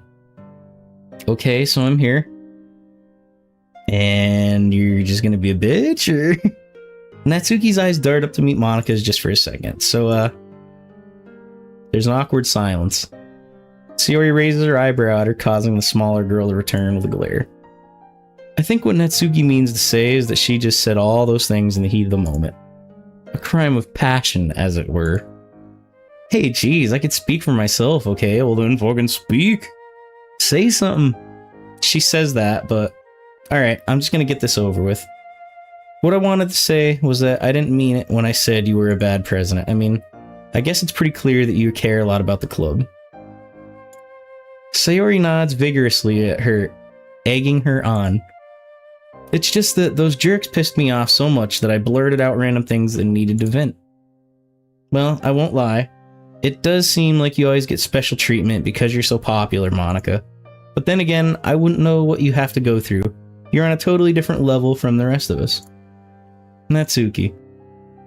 Anyway, that's all I guess. I've always seen you as a friend, and I hope that you'll still be able to see me as one too. There's tension in the air once again as we anxiously wait for Monika's response. Natsuki shifts back and forth on her feet, looking like she almost wants to run away from the scene. Thanks for saying that. I'm not gonna lie either. Your comment doubting my presidency hurt. It's definitely not true though. You're a great president, Monika. Yeah, you brought us all together. Without you, we wouldn't have become friends, and I wouldn't have been introduced to the world of poetry. I agree. It's an amazing feeling to be able to talk to like-minded individuals. Yeah, as far as presidents go, we could definitely do worse. You know what? And I feel like Yuri never speaks plainly. Especially in this one, she's so well-spoken. Her vocabulary is always kind of just next tier there, next level. Yeah, Monika for president, guys.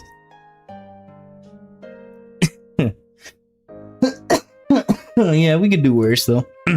So, what if you nudged us into the festival? I guess it's only normal for the president of all people to want the club to grow. Ah, thanks, guys. I guess that after all that, I have no choice but to accept Natsuki's apology.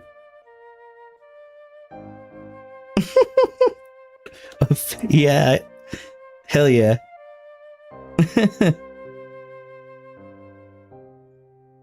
I mean, yeah, you don't go saying all that shit, maybe making one comment a little too far would be one thing, but sitting there roasting her for fucking 10 straight minutes, that's a little much.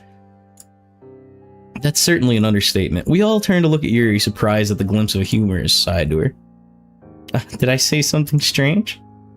Oh, Yuri, you're so funny. I let out a breath I'd been subconsciously holding. It seems like everything's turned out well in the end, or at least as well as they can, given the circumstance. Okay, everyone, and with that catchphrase, everything seems alright in the world again. I totally forgot to mention this, but we still need to clean up. I'm sure that with all of us working together, it won't take long. I'm assuming everyone's just gonna skip the festival and go home after this? Pretty tired after all the stuff that just happened. As am I. Same here. Oh, bro, better not. I'll fucking snap. I wish I could leave too, but I have a shift in my class's cafe after this. It's alright though, everyone get moving, so then you can all go home. I was actually kind of hoping we'd hang out with somebody after this one, if we could have hung out with Sayori at the festival, but it turned into such a disaster, I guess what do you expect? Everyone starts cleaning up in the room, myself included. Yuri and Natsuki start picking up the essential oil set, cupcake trays, respectively. Meanwhile, Sayori, Monika, and I pick up everything left on the ground and desks. It's like we're erasing all trace the festival ever happened in here. Although, I can't help but think there's still lingering tension in the air, despite Monica's cheery expression. I have a feeling that Monica might just be putting the club before herself in this case.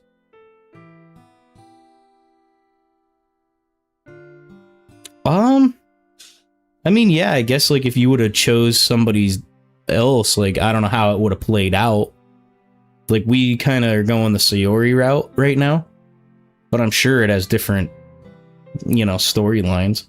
I don't know if that's just at the end, or if it's how much this would change. I don't really know. But the only thing I can do now is hope that everyone will feel better tomorrow. It'll be pretty nice to get home from school early for a change and be able to relax. Although now I think about it, I really only have anime and video games to look forward to.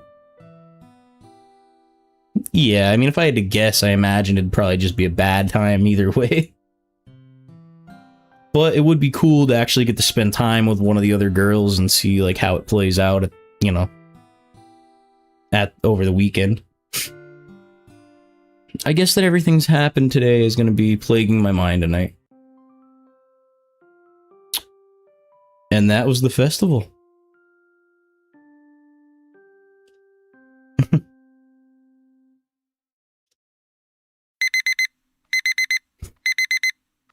Damn, morning already? I groan as I fumble for the alarm clock. Man, I just feel like sinking into the depths of my bed. Is it natural to feel this tired after waking up? And also, to you guys that did subscribe, I appreciate it. Thank you. It is natural to feel this tired after waking up. What's the time anyway? 10:30 a.m. God damn, my guy.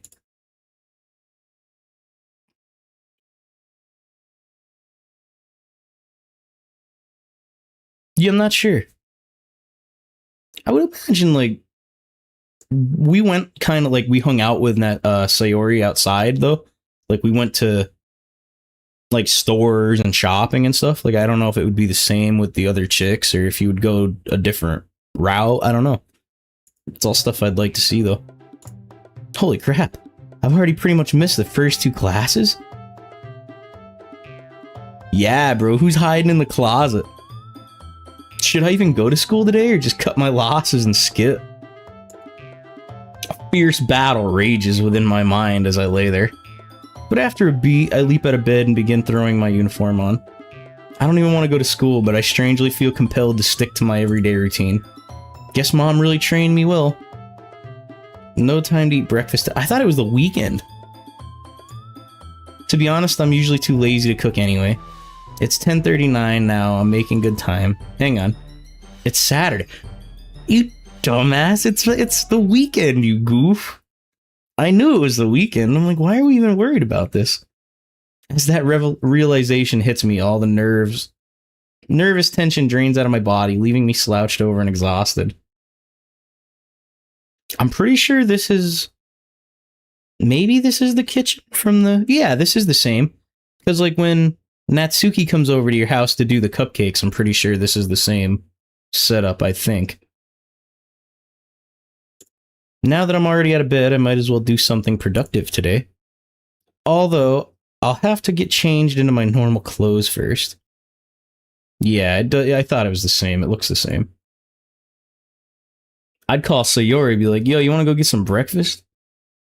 Saturday, bro. Yesterday sucked. Like, let's go for a walk or something. At least there's no school to get through today. Although, unfortunately, the literature club is still feeling the effects of the festival. Thankfully, the awkward atmosphere is only subtle, but even I, a newbie, can see that everyone's been treading on eggshells. I mean, it's 10:30, bro. I'd be like, I'm up. It's time, you know? I can't really sleep that late. Like, I could be up literally till 4 in the morning, and I'll sleep, like, if I sleep till 10, like, that's sleeping into me. Like, I don't know. I've never been able to sleep till, like, noon or some shit. That's never been a thing for me. I'd have to literally go to bed at, like, 6 or 7 a.m. after, like, a whole, like, all-nighter to sleep that long. I just can't do it. I really do hope that things can eventually get back to normal, but at this rate, I could easily see everyone drifting apart. You got me. Monica hasn't spoken to me about things yet either. I meant to talk to her about the festival argument the day after, but I just couldn't figure out a way to confront her about it. It's probably just me being too reluctant to bring things up, but I never really found the right time to talk. I should get out of the house for once and stop thinking about these things. It'll be a nice change of pace from staying on my computer all day. Gotta get rid of that patsy, pale complexion. Oh, pasty. Pasty, pale. I was like, what? Don't like Asians like that, though? Like, don't they try to be, like, very fair-skinned? At least the weather isn't bad today. It's a regular sunny day. Not too hot, not too cold. Just me and my bag, and come to think of it, I don't even know where I'm headed. I mean, don't get me wrong, like, sometimes I don't feel like waking up, but I can't sleep till fucking noon. Like, it's just not in my programming, I guess. Like, it doesn't matter how late I could stay up. Yeah, I mean, but they look kind of Asian. Maybe I'll just text Sayori to see how she's doing, although she's probably not awake yet. I haven't hung out with her for a while, and it might prove to be a nice surprise for her. Actually, the more I think about it, the more appealing the idea sounds. I imagine the festival's fiasco probably upset her, given how much she cares for the club and other girls. Even like the architecture, like, I don't know. I don't look at this and think like US necessarily.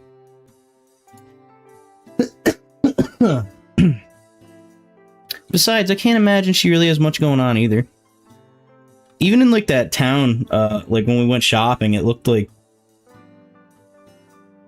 yeah, I mean, it just seems Japanese to me. I dig out my phone, shoot her a message. We're texting? Hey, Sayori, what's up? See, that's what I said I would do. Wake her ass up. We gotta win tomorrow. No reply. I checked the time. Knowing Sayori, she's probably still asleep. I suppose anything before noon is considered early for her. Then again, I'm not much better. The only reason I'm up so early on Saturday is because I thought it was a school day. I chuckled to myself. My parents would definitely be surprised if they learned I was up before midday on a Saturday. Dad used to joke around and call me nocturnal like I was a vampire. Thinking about it gives me sleepy sight. Given my sleep cycles, he wasn't wrong. Shame, I don't have the ability to turn into a bat, though.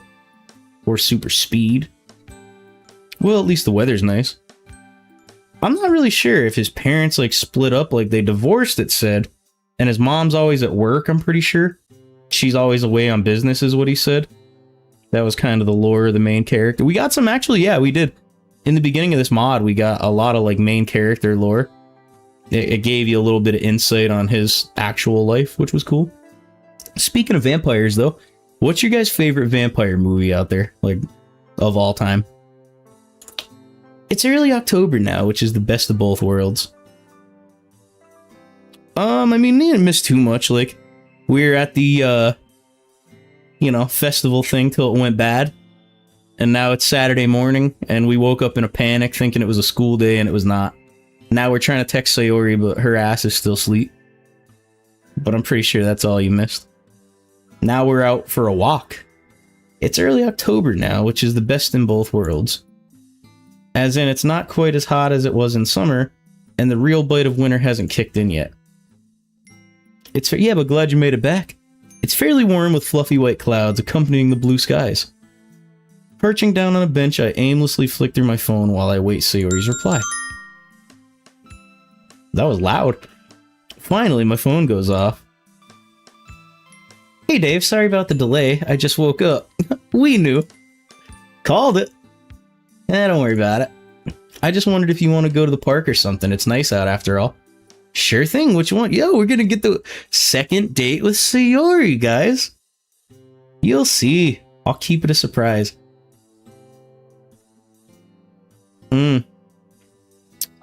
Mine's The Lost Boys. That's my favorite vampire movie. The new Dracula movies will kick ass, though. I can never remember that dude's name, though, the actor. But they were really good movies. Sounds fun. Just give me a few minutes to get ready, okay? Yep, just let me know when you're dressed and I'll meet you outside your house. Alright. As I slip my phone back into my pocket, I start to aimlessly plan what we'll get up to. There's a park near our house. When we were children, it was almost like a second home to us. I'm not sure. So much time spent exploring. We used to get tons of ice cream at the playground. After working, the puppy dog eyes on our parents. In fact, I think it was at the very park I first met Sayori. Something about ice cream? I'm not even surprised we met and initially bonded over food. Good times. Another notification. Okay, I'm good. Coming out now. With Sayori in tow, we make our way over.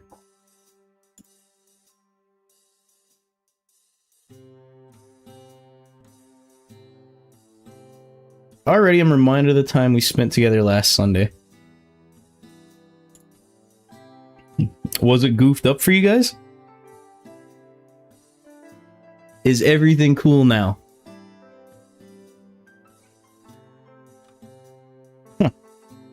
I'm hoping today is just as enjoyable. Although last time she got to learn a little more about me, I didn't get to learn much about her. Well, in the time we've been apart. Alright, cool. I wasn't sure if something was like tweaking out or whatever. I just went like deaf in my right ear though. That's cool. Alright, we're good. My ears started ringing. That was weird. Yeah, it might have been. I've got no idea about how she's finding school, what her interests are, her plans for the future, all that stuff. So, I know you said it's meant to be a surprise, but can I get a teeny tiny hint? Should I? Please, after all, it is super early. It's like noon, bro. I checked my watch, it's 11:30. I mean, she just opened her eyes, but still. Sounds like a dad. Yeah, you do. Yeah, I don't know what just happened. I was like, all was good, and then my ears started tweaking out. Siri, it's almost noon. Yeah, super early. Okay. I mean, she's not wrong. You got a point. Alright, I lean in. Conspiratorially? What the fuck does that mean? Noon is so early, is it? Shit. Like, it's 1 a.m. now. I'm not even done streaming. I'll probably be up another hour, or who knows. And I'll probably still be up by, like, 8. Take my dog out, bro. Like, I'll be getting my next stream ready by the time y'all get out of bed. This is super top secret stuff. So what time should I be streaming, yo? Like, is this good times for you guys? It is 1 a.m. for me, at least. I don't know about you guys, but yeah. See, that was the other thing. Like, I don't mind streaming at night. It feels like a lot of people are on, and it's, you know, it's chill. Understood, agent. If I gave you the codename Childhood, where would you think? She scrunches up her face, fiddling with a strand of her hair in her hands. Cool. More 1 a.m. streams for the win. Oh, I know. Is she gonna get it on her first try? I'll be mighty impressed. That's cool. Kind of like watching a movie. You just get all cozy and be chilling. Nice. I like that. You're not taking me back to elementary school, are you? Well, that hope got shot down. I can't help but sigh. No, worth a try. I'll give you another hint. Do you remember where we first met? It wasn't elementary school, was it? If you say that one more time, I'm going back to bed. You're kind of fun to wind up sometimes, you know? Makes a change from you always being a meanie to me. You love it. Really? It's the only way I can get you back from all those tricks you used to pull on me when you know? Tricks? I don't know what you're talking about. I don't know, bro. They should be. I mean, this is kind of second date. I mean, cookie dough and that. Ooh, that don't sound bad at all, bro. That sounds kind of nice. What's your favorite kind of ice cream? Mine's like mint chip. That's like my favorite. Alrighty. I'm glad I decided to text her instead of going back to sleep. What about the time you told my mom that I threw that tennis ball at you so she'd make me give you my candy? Oh, God damn. Oh, yeah, so you got that good stuff. Overhated, you said? Yeah, I mean, vanilla's good. Ain't nothing wrong with it. Like, I would never say no to it. You know what I mean? But it would be a tough choice for me, though. I'm not gonna lie. Like, if somebody handed me one or the other, mint chip's probably going down for me. I'm just saying. Or that time we climbed that tree and got stuck. I told you it'd be too high, but you didn't listen. My dad had to get us down. I grin. Although that climb was pretty fun, the view was incredible. Ooh, man, cheesecake? Cheesecake is good and damn anything. Yeah, that's true. True that. I mean, somebody better deliver me some damn cheesecake. See, it wasn't all bad. I know. It was all good-natured. We used to get up so much mischief. We sure did. Anyway, I think I know where we're going. Paku Park, right?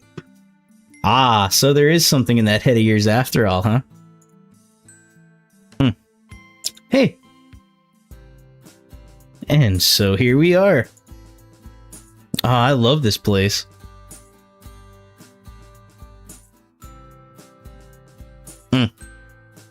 Goddamn, that sounds nice. No, absolutely. Absolutely. Haven't been here in so long. Yeah, me either. We take a seat on a wooden bench, which affords us a lovely view of the park around us. Food's good. I'm in the mood for cereal right now. I don't know why. Some Fruity Pebbles or something sound kick-ass. Children are playing all sorts of ball games as their parents chat. Dogs are running around as their owners laugh and chase them. I smile here with Sayori. I truly feel like I'm at home. Figured it'd do the both of us good to take a trip down memory lane, huh? Especially after that fiasco of the festival and everything. Oh yeah, from the change of her tone and expression, the festival still looks like it's bothering her. And let that shit go. That was weeks ago, you know? I'm partying. I can't blame her. All the club members are feeling it. I was hoping by now things would go back to how they used to. Yeah, that. I mean, yeah, the festival was a bit of a failure, but the club is still a nice place to be. A nice little place for us five, right? Sayori looks ahead, idly poking at a twig with her feet. Yeah, it is. I just really wish people weren't so mean. We all practiced super hard, too. All that for nothing. I wouldn't say it was for nothing. I mean, it's not like you to be so depressing. Oh, yo, Cookie Crisp? I haven't had it in a hot minute, but when I was a kid, bro. No, you know what? Cookie Crisp and Honeycomb, I feel like those were kick ass as a kid. I don't know if they changed the recipe or the ingredients, but I feel like both of them are kind of now. I don't know. Like, some of the cereals from when I was a kid, I feel like don't taste as good no more, you know? They changed the ingredients in that shit or something. It's not like you to be so depressing, though. And that is a little depressing, because Cookie Crisp was delicious. We shouldn't dwell too much on that anyway. What's done is done, right? Cookie Crisp? Bro. It was literally what it sounds like. It was... They looked like just mini... They were like quarter-shaped... like chocolate chip cookie... that was cereals. Like, they were pretty good. But yeah, I mean, I haven't had Cookie Crisp in a hot minute. I mean, it's probably been like a damn decade. But that's because the last time I tried it, I was like, what happened to this? This sucks. It used to be so good. It was, though. It didn't taste exactly like a cookie. It tasted like a cereal cookie, if that makes sense. I don't know. It was nice. It was pretty nice, but now it's not so hot. Almond Mom cereal? Is that like Honey Bunches of Oats? That's good shit too. Besides, I want today to be a good day. She blinks as I slightly shameful crosses her features. Oh yeah, you're right, Dave, sorry. No, I don't apologize. After all, it was me who brought it up, so I can't really talk. Anyway, I brought you here because I know this place means a lot to you. I was worried you might be upset, so I was hoping this could cheer you up. Ah, Dave, you didn't have to do that. Oh, but I did. Well, that, but mostly importantly, I just need an excuse to get out of the house. She pokes me in the ribs. And besides, spending time with you on a Sunday? Oh, I was like, I thought today was Saturday, bro. What the hell? Did we miss a whole day already? Spending time with you on Sunday made me realize that we have a lot of catching up to do. She giggles. I guess both of us don't know where to start. It's almost like we've just met and don't know what to say to each other. In a strange way, I guess that is the case to some extent. I mean, like, a little poke I could live with, but like a real good one? Yeah, that'll get you. I guess I'll start. You know, I've always been curious as to why you joined the literature club. I didn't really think poetry was your thing. She leans forward, resting her chin on her knees. Well, Monica and I are actually in the same class. She's the one who told me about it. In a way, I guess I was kind of like you. Like me? Yeah, as in I didn't really think much of poetry. It's not that I didn't like it, I just didn't think too much about it. No, it's like high-key 1 a.m. right now. I'm not even tired. I'm good. I don't know about y'all, but I'm good. But as I joined and Monica told me more and more about literature, about how poetry can be a really nice way to express yourself, I loved it. Anyone can write poetry, and that's what I really like. It doesn't matter who you are, what your interests are, or how good you are. There's something for everyone. It is kind of an odd time. A good time for streaming, though. Interesting, Yuri, Monica, and Sayori all appreciate poetry for different reasons. I mean, like, what the hell else you gonna do, right? Where you going at 1 a.m.? Ain't shit going on. At least not where I live. I get the sense that Yuri likes poetry, as it gives her an opportunity to express deep, complex stuff. Monica seems to be on a similar wavelength to Yuri, but I think she prefers abstract stuff more. And then again, I guess Yuri also uses a lot of abstract themes in her poems. Who knows? I'm still an amateur. Sayori notices my chuckle. And honestly, like, we're just the late night freaks that are up, you know, doing this shit. Like, most of the world probably sleep. Oh, nothing. I was just thinking about how everyone in the club seems to appreciate different things in poetry. What else? What else? Sayori has a faraway look in her eyes as she asks the next question. Yeah, me too. You know, late night freak, bro. That's just what it is. I remember we used to think alike in so many ways. I feel like all the coolest people come on my streams at late at night too, so it's kind of dope. Like I've met some pretty loyal fans on, you know, this kind of late night freak time, so it's cool. Like when we used to look at clouds, we'd see a lot of similar things in the sky. So I wonder, do we still do that? I grin. I had totally forgotten how much we used to enjoy cloud watching back in the day. Every time I remember something more from our childhood, it brings a smile to my face. Honestly feels like bro dropped the ball hard, like forgetting about Sayori. Like these two were meant to be, and they're just like, yeah. Like I hope we be looking up at the clouds rolling by here in a hot second, because it looks like a beautiful day up there. I had totally forgotten about that. We really let our imaginations run wild, didn't we? That's a very bald head. And the best thing is, it worked. I see 3 bald guys up there in the clouds. How about you guys? Yeah, clouds are so cool like that. What about that one? Hey, we get to... Yo, tell me I didn't call that shit. Is there? That's kind of dope. Bro, I was like, I hope we get to lay here and look up at the clouds, and bang, here it is. She takes my outstretched finger in her hands and points it at a specific spot. Aha! Yeah, I can see. Yo, yeah, you see the 3 bald heads there? I can see that one now. This one looks like a fish.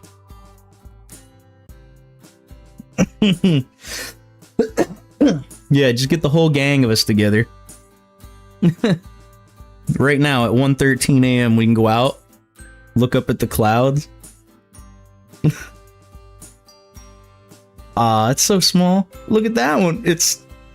Damn, it's small. It's so small. Shoo. Look at that one. It kind of looks like a little frog. This is what I love about clouds. They're so subjective is the word, I would say. Cloudy? You dipshit. You really like poking me in the ribs, don't you? I was trying to think of the right word. I think I heard Yuri say it once. Versatile? I think that means that something is... I forgot. Well, it sounds like it fits. Bro said cloudy. Like, incredible, bro. W-Riz, man. Like, shoot. You could have said any damn thing in cloudy. That... Yeah, I'd say that's about right. Pretty cool how different people see different things. That's why I said subjective, because what I see and what you see might not be the same thing. It's kind of subjective. But, you know, just me. I wonder what the other girls would see. See? Fluffy kittens for Natsuki and something spooky for Yuri. You've really known them well, huh? What do you think Monica would see? Some fucking codes in the sky, probably? A piano? I mean, you can interpret a cloud however you want, right? I'm just thinking of stuff that reminds me of her. Of who? Yeah, that's what I thought. Subjective. That felt perfect. But I'm happy that we still can cloud gaze the same way. Yeah, that makes 2 of us. I was kind of worried, maybe, I don't know, we drifted too far apart. But even like Sayori in just like casual clothing, like she's cute, you know? She's just chilling, messy hair.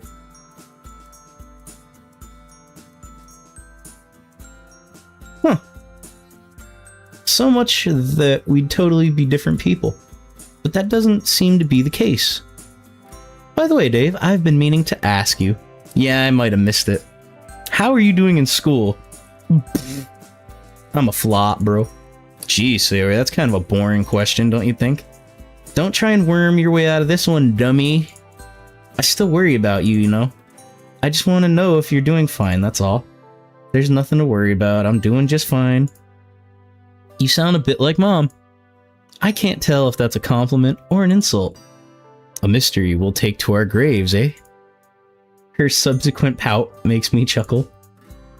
I like the Sayori pout face. If I got you a popsicle, would that make you less pouty? You know she loves food. You think you can change my mood with food, huh? I mean, bro, yeah. Eh? Canada mentioned, bro. No, you know, I played a game the other day called, I say the other day, but it was like, something like the Animal Hospital Anomaly or something. And you were taking care of people that were like sick or whatever. They had a fever. They needed. One of the ailments was Canadian, bro. And you had to give them maple syrup to heal them. And I thought that was the funniest shit of all time. Canadian, bro. I'm like, amazing. What an awesome ailment. But of course we can. Depends on the flavor. Mental note to self, if Sayori is ever actually annoyed at me, just feed her. Who knows when that information will come in handy. The more I think about it... Ooh, it's a little secluded back here. Thank you for liking the stream all the way. Appreciate that. I've never been to Canada, but it does sound pretty nice. I mean, I would probably go fishing or something up there, maybe. That'd be a big appeal to me. You know, just exploring. It's definitely pretty country. The more I think about it, perhaps I was wrong to worry we'd have changed too much. After all, I'm pretty much still the same person. 6 or so years isn't that much time, I guess. One thing that hasn't changed is how much she loves to explore and how much her imagination accommodates that. Yo, what up, Chip? I mean, it's obviously more than just a forest, but I think there is a lot of woods and forest and, you know, there's a lot of outdoorsy stuff to enjoy, for sure. Like, if you're an outdoorsman, that's a good place to go check out, I would say. Forests weren't just forests. They were part of a magical land inhabited by an array of mythical creatures. Bro, are we at the beach? Beaches weren't just sand and sea, they were a tropical paradise, home to countless happy childhood memories. Like, one minute we're chilling at the park, now we're at the beach, bro. Searching for crabs, aimlessly splashing in the sea, checking out hidden coves. Sayori could even transform our homes into something they weren't. We used to jump from sofa to sofa, chair to chair, pretending that the floor was lava. That game never got old, and I'm pretty sure every kid on the planet has played it too. They would be right. I played it. Did y'all play The Floor Was Lava when you was a kid? I did. You know something, Sayori? She's slightly ahead of me, ducking under a tree branch. We're now in the forest part of the park. I've had a sudden realization as to why your poems are so good. They're not that good. No, seriously. Your imagination has always been super strong. All those games we used to play as kids. You were always part of your own little world, and it shows in your poems. I'm glad you picked up on it. Writing poems is half the fun. The other half is showing them to people.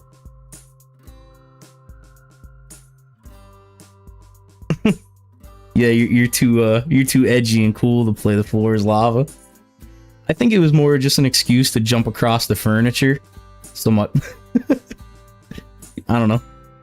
That just seemed like the thing to do when I was a kid. I thought I was Spider-Man and shit, so I had to jump across the house and, like, I used to climb in the hallways. Smack my head off the table, bro. Nah, I used to think I was Spider-Man, bro. I used to, like, my grandma's house had a hallway, and I used to, like, put my hands and feet on each side of that shit, and I would climb all the way up to the ceiling. I ain't touching the floor. Writing poems is half the fun, the other half is showing them to people. Especially when they like what you've written. What's your thought process while you write your poems? Like, how do you write them? I just go with my heart. I guess it's kind of tricky to explain. I think it just depends on my mood. Like, when I wrote Dear Sunshine, I was in a pretty good mood. More like you were just hungry given you wrote it while you were eating breakfast. I was in a good mood because I was eating breakfast. Well, bro, we're on our second date with Sayori.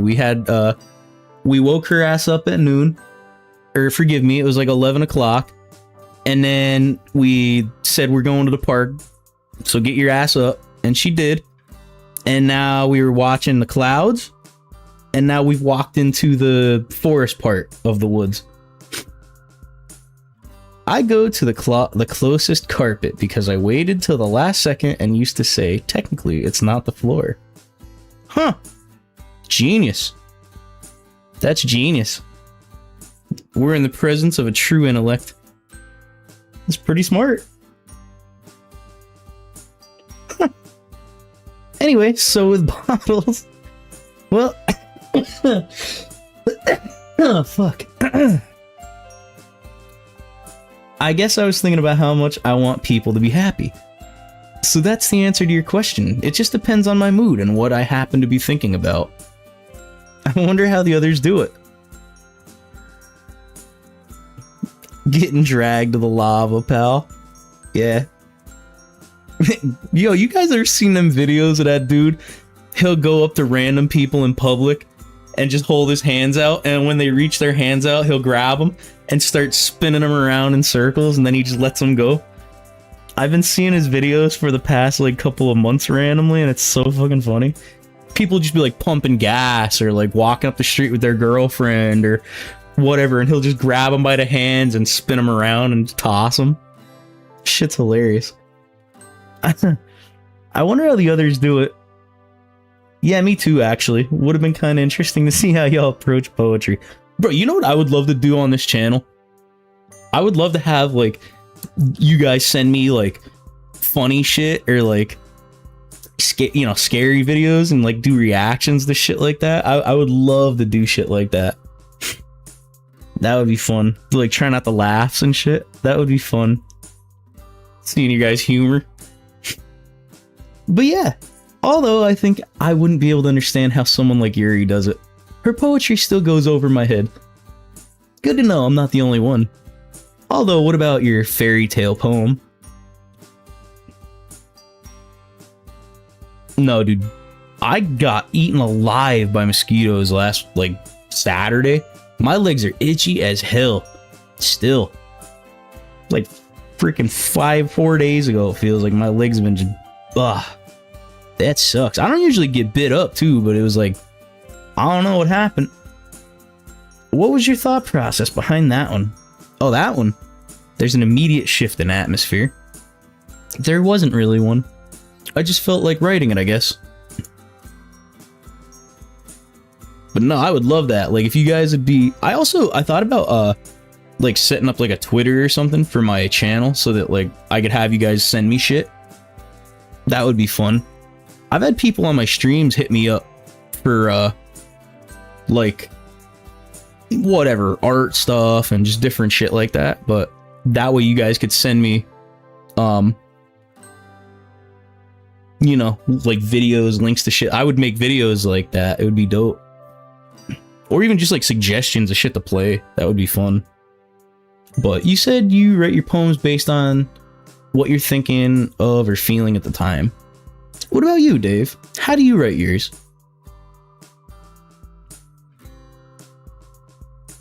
Do it.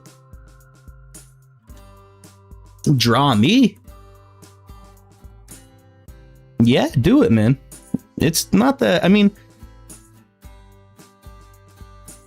Yeah, it could be fun. I don't even use TikTok, but... I have Discord, I just haven't posted it on my channel. But yeah, just like some way to like communicate with people or like have them hit me up. Yeah, definitely. Make me a new logo, just like, you know, cheesing with like my name on the front. I should have known we would still be a little cagey about that one. Cut what? What happened? Who got cut? Thinking back to her behavior on that Friday, I guess it's to be expected. Oh, goddamn. Just what is it about that poem and her behavior that bothers me so much? Is it because it shows a side to Sayori that's totally new to me? One that I'm not used to? Or because I know there's still something she isn't telling me? Dave? Oh, sorry, I was spacing out a little bit. Well, I guess I'm similar to you, I suppose. I just pick a bunch of words that best describe what I'm thinking about, and then write a poem based on those. But yeah, if you're gonna make content, especially like on YouTube, I mean, I would, you know, stuff like having like a decent mic and a few just things like that are kind of the big important part, at least for me. I feel like your audio quality and shit, that's what I focused on when I started. And then you'll pick up stuff over time. It also just depends on what kind of content you're trying to make, but learning to edit was the biggest thing for me. Like, I had never touched an editing software in my life, so I learned how to use DaVinci, and that was Pretty wild, because it was pretty detailed shit, but that's what I use. To be honest, I'm not really experienced enough to give you a proper answer. I kind of make it up on the spot, but it's worked so far, so I'm not complaining. Sayori pauses, looking around at the cops? I thought it was a corpse surrounding us. She walks up to a large tree and plants herself down in front of it. I follow suit, resting my back against the sturdy trunk, admiring the soft rays as they penetrate the branches. What you said reminds me of something Monica once told me.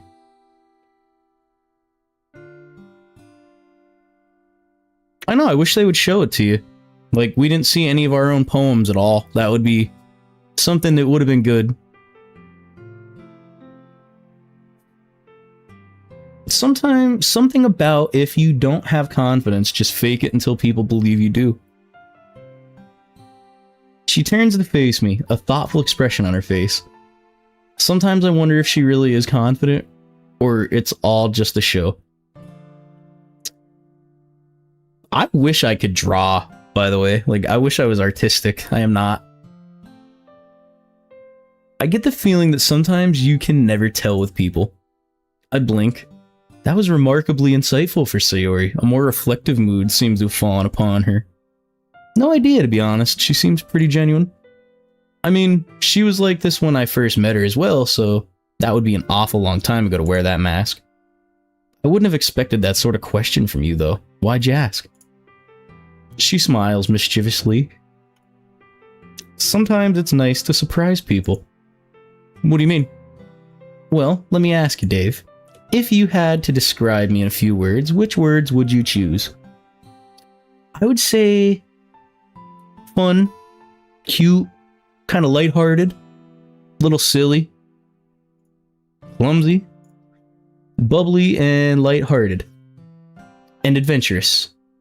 I've always seen you as quite kind, you know, given how you're always concerned with how happy other people are. Yeah, I mean, she's not an airhead. She's just she's a good soul. Honestly, that's the best way to describe her, I think. She just seems like a good soul. I guess your most definitive trait is your happiness. Like, you always seem so cheerful and at ease with the world. I kind of wish I could be like that sometimes. Although, from what I've sort of picked up on, just like everyone else, you still feel down time to time. Right? She looks on ahead, a faraway look on her face. It's not exactly sad, but there's a certain air of, what, wonder, nostalgia? See, that's what I mean. Everyone picks up on those things you mentioned, but they'd find me asking this question a bit. Unlike me, if you get what I'm saying. I guess it's because of how I act in the literature club. Aside from with my poetry, I never really talk about deeper things or things that aren't just aimlessly happy. I know, yeah, it is. Like, deep down, like, we know she's not all happy and sunshine, but that's kind of the face she puts on for the world. That is kind of sad. But I guess I just don't want to bother people with that sort of stuff. Bother them? Why would it bother them, Sayori? Well, maybe that isn't the right word. Sorry, I've never really been that good at expressing myself in person. It's much easier to do it in a poem. It's okay. I've never really been good at it either. A lot of the time I like to think about the past and how things used to be. But it's all good, man. We're gonna save her this time. We're gonna do all we can. I told Natsuki about this. She giggled. And Natsuki thinks I live in the past. But I don't think there's anything wrong with that, do you? Nah, if you're happy, what's the issue? It's only natural you'd want to think about the good times that brought a smile to your face. When we first started talking again, I used to look back on all our shared memories from all the years ago. From when we first met and bonded over ice cream, to me winning Mr. Cow for you, to helping you with homework. I remember our parents used to say we were pretty much inseparable. Inseparable. Nah, please don't do that, bro. I really want to save Sayori. I've seen enough of her like that. I don't want to see that anymore. So I'm with you there, Belgie. No more of that shit. We gotta save her. Everyone has their happy thoughts which keep them going, right? Stored away in bottles, eh? Of course. She sighs contentedly. Sorry, I didn't mean to bore you or anything. I think so too. This is definitely a lot more up. She's a lot more positive. Like, by this time, in the original game, like, she was just in a spiral of despair. Like, no matter what you said, no matter what you did, she was just done. Like, you pick her, you pick Yuri, it didn't matter. You could go see her, you could not, didn't matter. It was just like, there was nothing you could do. There's nothing you could say. So, I think it's going pretty good. Sorry, I didn't mean to bore you or anything. Bore you, bro? Come on, we asked. Really, Sayori? You're sounding a bit like Yuri. I haven't seen this side of you before, and I really like it. As much as I enjoy your playful banter, this made for a really nice change of pace. Besides, I always like talking to you. Thank you, Dave. I worry about... Well, Sayori, people are always going to enjoy being your friend, even if you're not super chipper all the time. It's okay, seriously. Just be yourself. Don't hide anything. I'll be here, don't worry. I reach over and squeeze her hand, smiling. Sayori noticeably fidgets, looking rather uneasy about something. What's wrong? Actually, there is something I could tell you. So tell me. I don't know if it's a good idea, though. My heart starts to race as a million questions start whizzing around my head. Is this about Fairy Tale? Her behavior on Friday? Some other secret that's coming right out of the blue? Or perhaps something else entirely? Sayori? The truth is, if disappointment ever had a sound, listen to the music. That was an unexpected little change. If disappointment, I'm sorry, ever had a sound, it would sound like a ringing phone. No, really though, that's true. Like, if you love somebody, man, you don't want them to pretend they're okay all the time when they're not. Like, I don't want that for anybody, whether you like them or you don't. I mean, truly. With a groan, I fumble into my pocket, glaring at the offending object as if it knows it's responsible for... Oh, it's the phone! I'm like, what the fuck happened? Shut it down, bro. It's my mom. Mom, I'm out with Sayori, bro. Call me back. Like we're about to call her ass back. This is serious business. I haven't spoken to her in a long time. In fact, the last time we spoke was before I joined the club. I'm really sorry, Sayori. I'm gonna have to take this. A strange smile is on her face. She shakes her head. Exactly, that's what I'm saying. I'd have hit the button. Sorry about that. No, it's fine. Don't worry about it. That's Mom? Right, if he was a real one, he'd have been like, Mom, really? God damn, I was having a moment. Woman, please. Call me back. Hi, Mom. Haven't spoken to you in a while. Hope you've been okay. Dave, sorry, it's been so long. Work's been so hectic over the past few weeks. And there I was thinking you'd forgotten about me. I guess there she is. Don't be silly. I always worry about you. I know, Mom. It was just a joke. Ah, you and your sarcasm. You must have got that from your father. How have you been anyway? Are you eating well? Exercising daily? Drinking lots of... Whoa, slow down. I've been doing just fine. I've actually joined a club. I know, you're blowing it for me, Mom. She's gonna get away. Oh wow, that's wonderful. What kind of club is it? Literature, funnily enough. Poems and stuff. Sayori told me about it. As she's the vice president, I hope you stick with it. Yeah, I don't think the girls would forgive me if I left. Girls, you say? Uh-oh. Anyway, now's not really a great time, as I'm chilling with Sayori. You know, at the park you used to always take us to? Oh, you're with Sayori. How's she doing? We're having a catch-up session, actually. She's not changed too much. Anyway, can I call you back later? Kinda cutting her off. Oh, of course. I have the evening off, so we can talk later. Sure, Mom. Before I go, you are remembering to eat, right? I roll my eyes before realizing she can't see it. Yes, Mom. Of course, I'm eating. What am I going on a fast or something?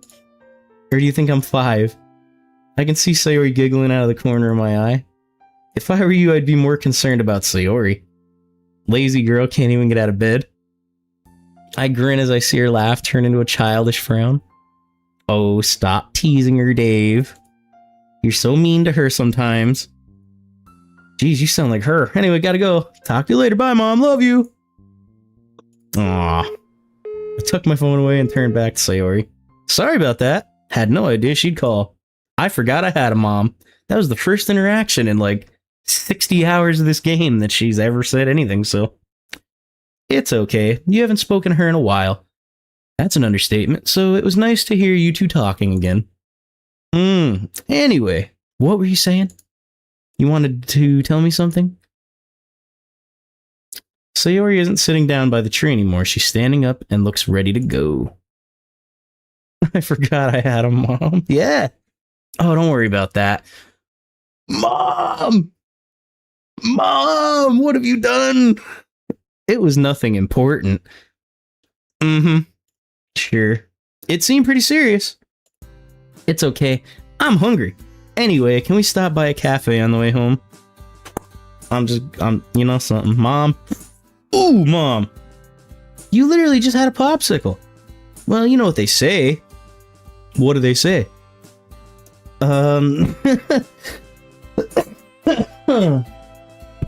fridge is a clear example of what matters is on the inside. I stare at her. What does that have to do with anything? She hungry, bro. It's about food. You know what? Let's go. Get whatever you want. We'll be here for a while if I try to understand what goes on in your head.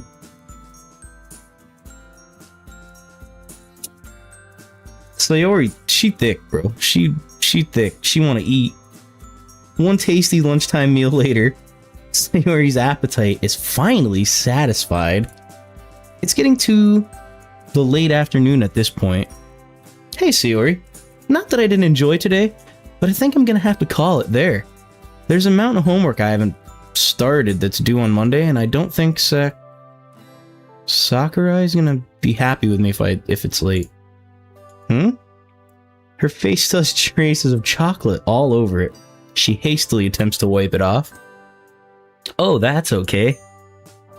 Yeah, I don't know who that was. Wait, was that chick that came to visit at the club at the end, or am I imagining that part? Maybe. I probably should do the same.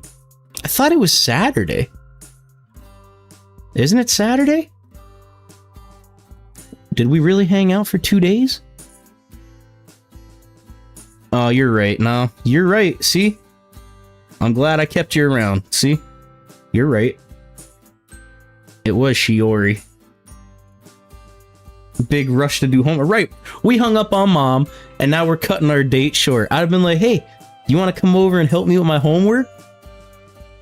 I want to go study. You know. Have a good one. She waves cheerily. Bye, Dave.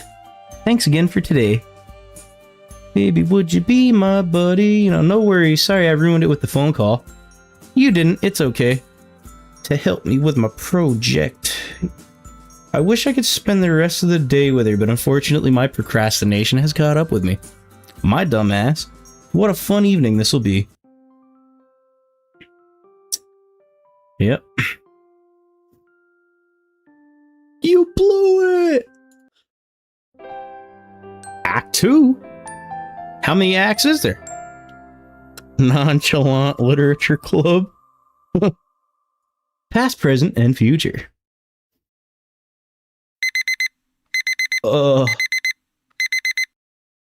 As the sound of my alarm makes its unwelcome presence in my room, I can't help but wonder, do I even need an education?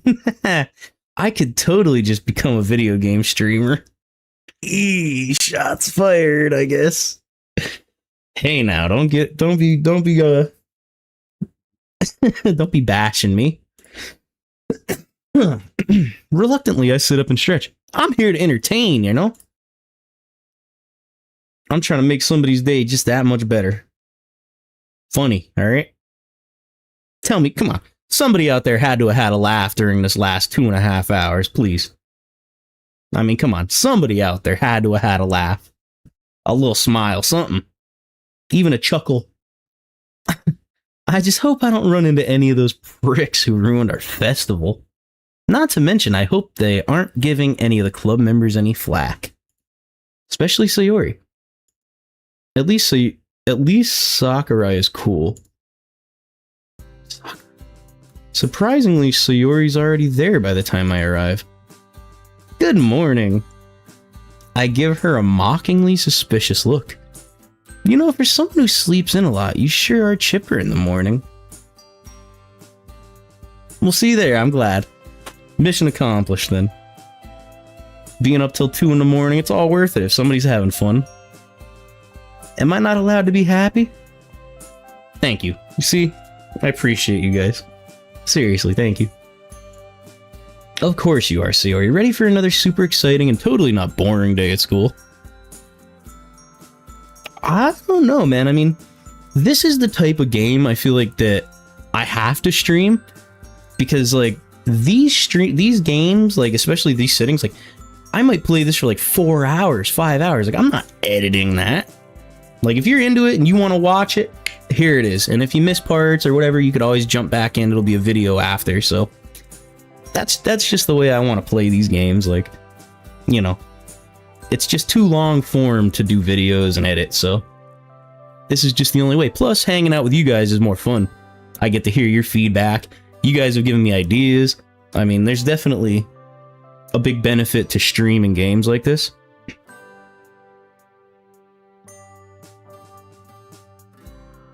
Yeah, so. And this is kind of like, I would have never knew about this if it wasn't for me streaming it. I would have never knew you could mod this or any of that. Like, this is actually the first game I've ever modded in my life, so yeah. But that's because I was streaming and you guys told me. I was like, oh, well, hell yeah, I'm gonna save them. Of course you are, Sayori. Ready for another super exciting and totally not boring day at school? Ready as I'll ever be. How about you? I feel like the chat box changed too, the color. It's like blue and cloudy now. It could be worse, I guess. I'm enjoying history a lot. Actually, Sakurai's a really good teacher. Okay, so he's a teacher. Oh yeah, I remember you saying. We're pretty lucky to have him, aren't we? Definitely. I didn't think anyone could top Mikado last year, but Sakurai has somehow managed to pull it off. I guess it helps that history is a decent subject. I've always preferred those kind of subjects myself. What do you mean? You know, Japanese history? Anything that isn't math? Or physics? Still not much of a science girl, huh?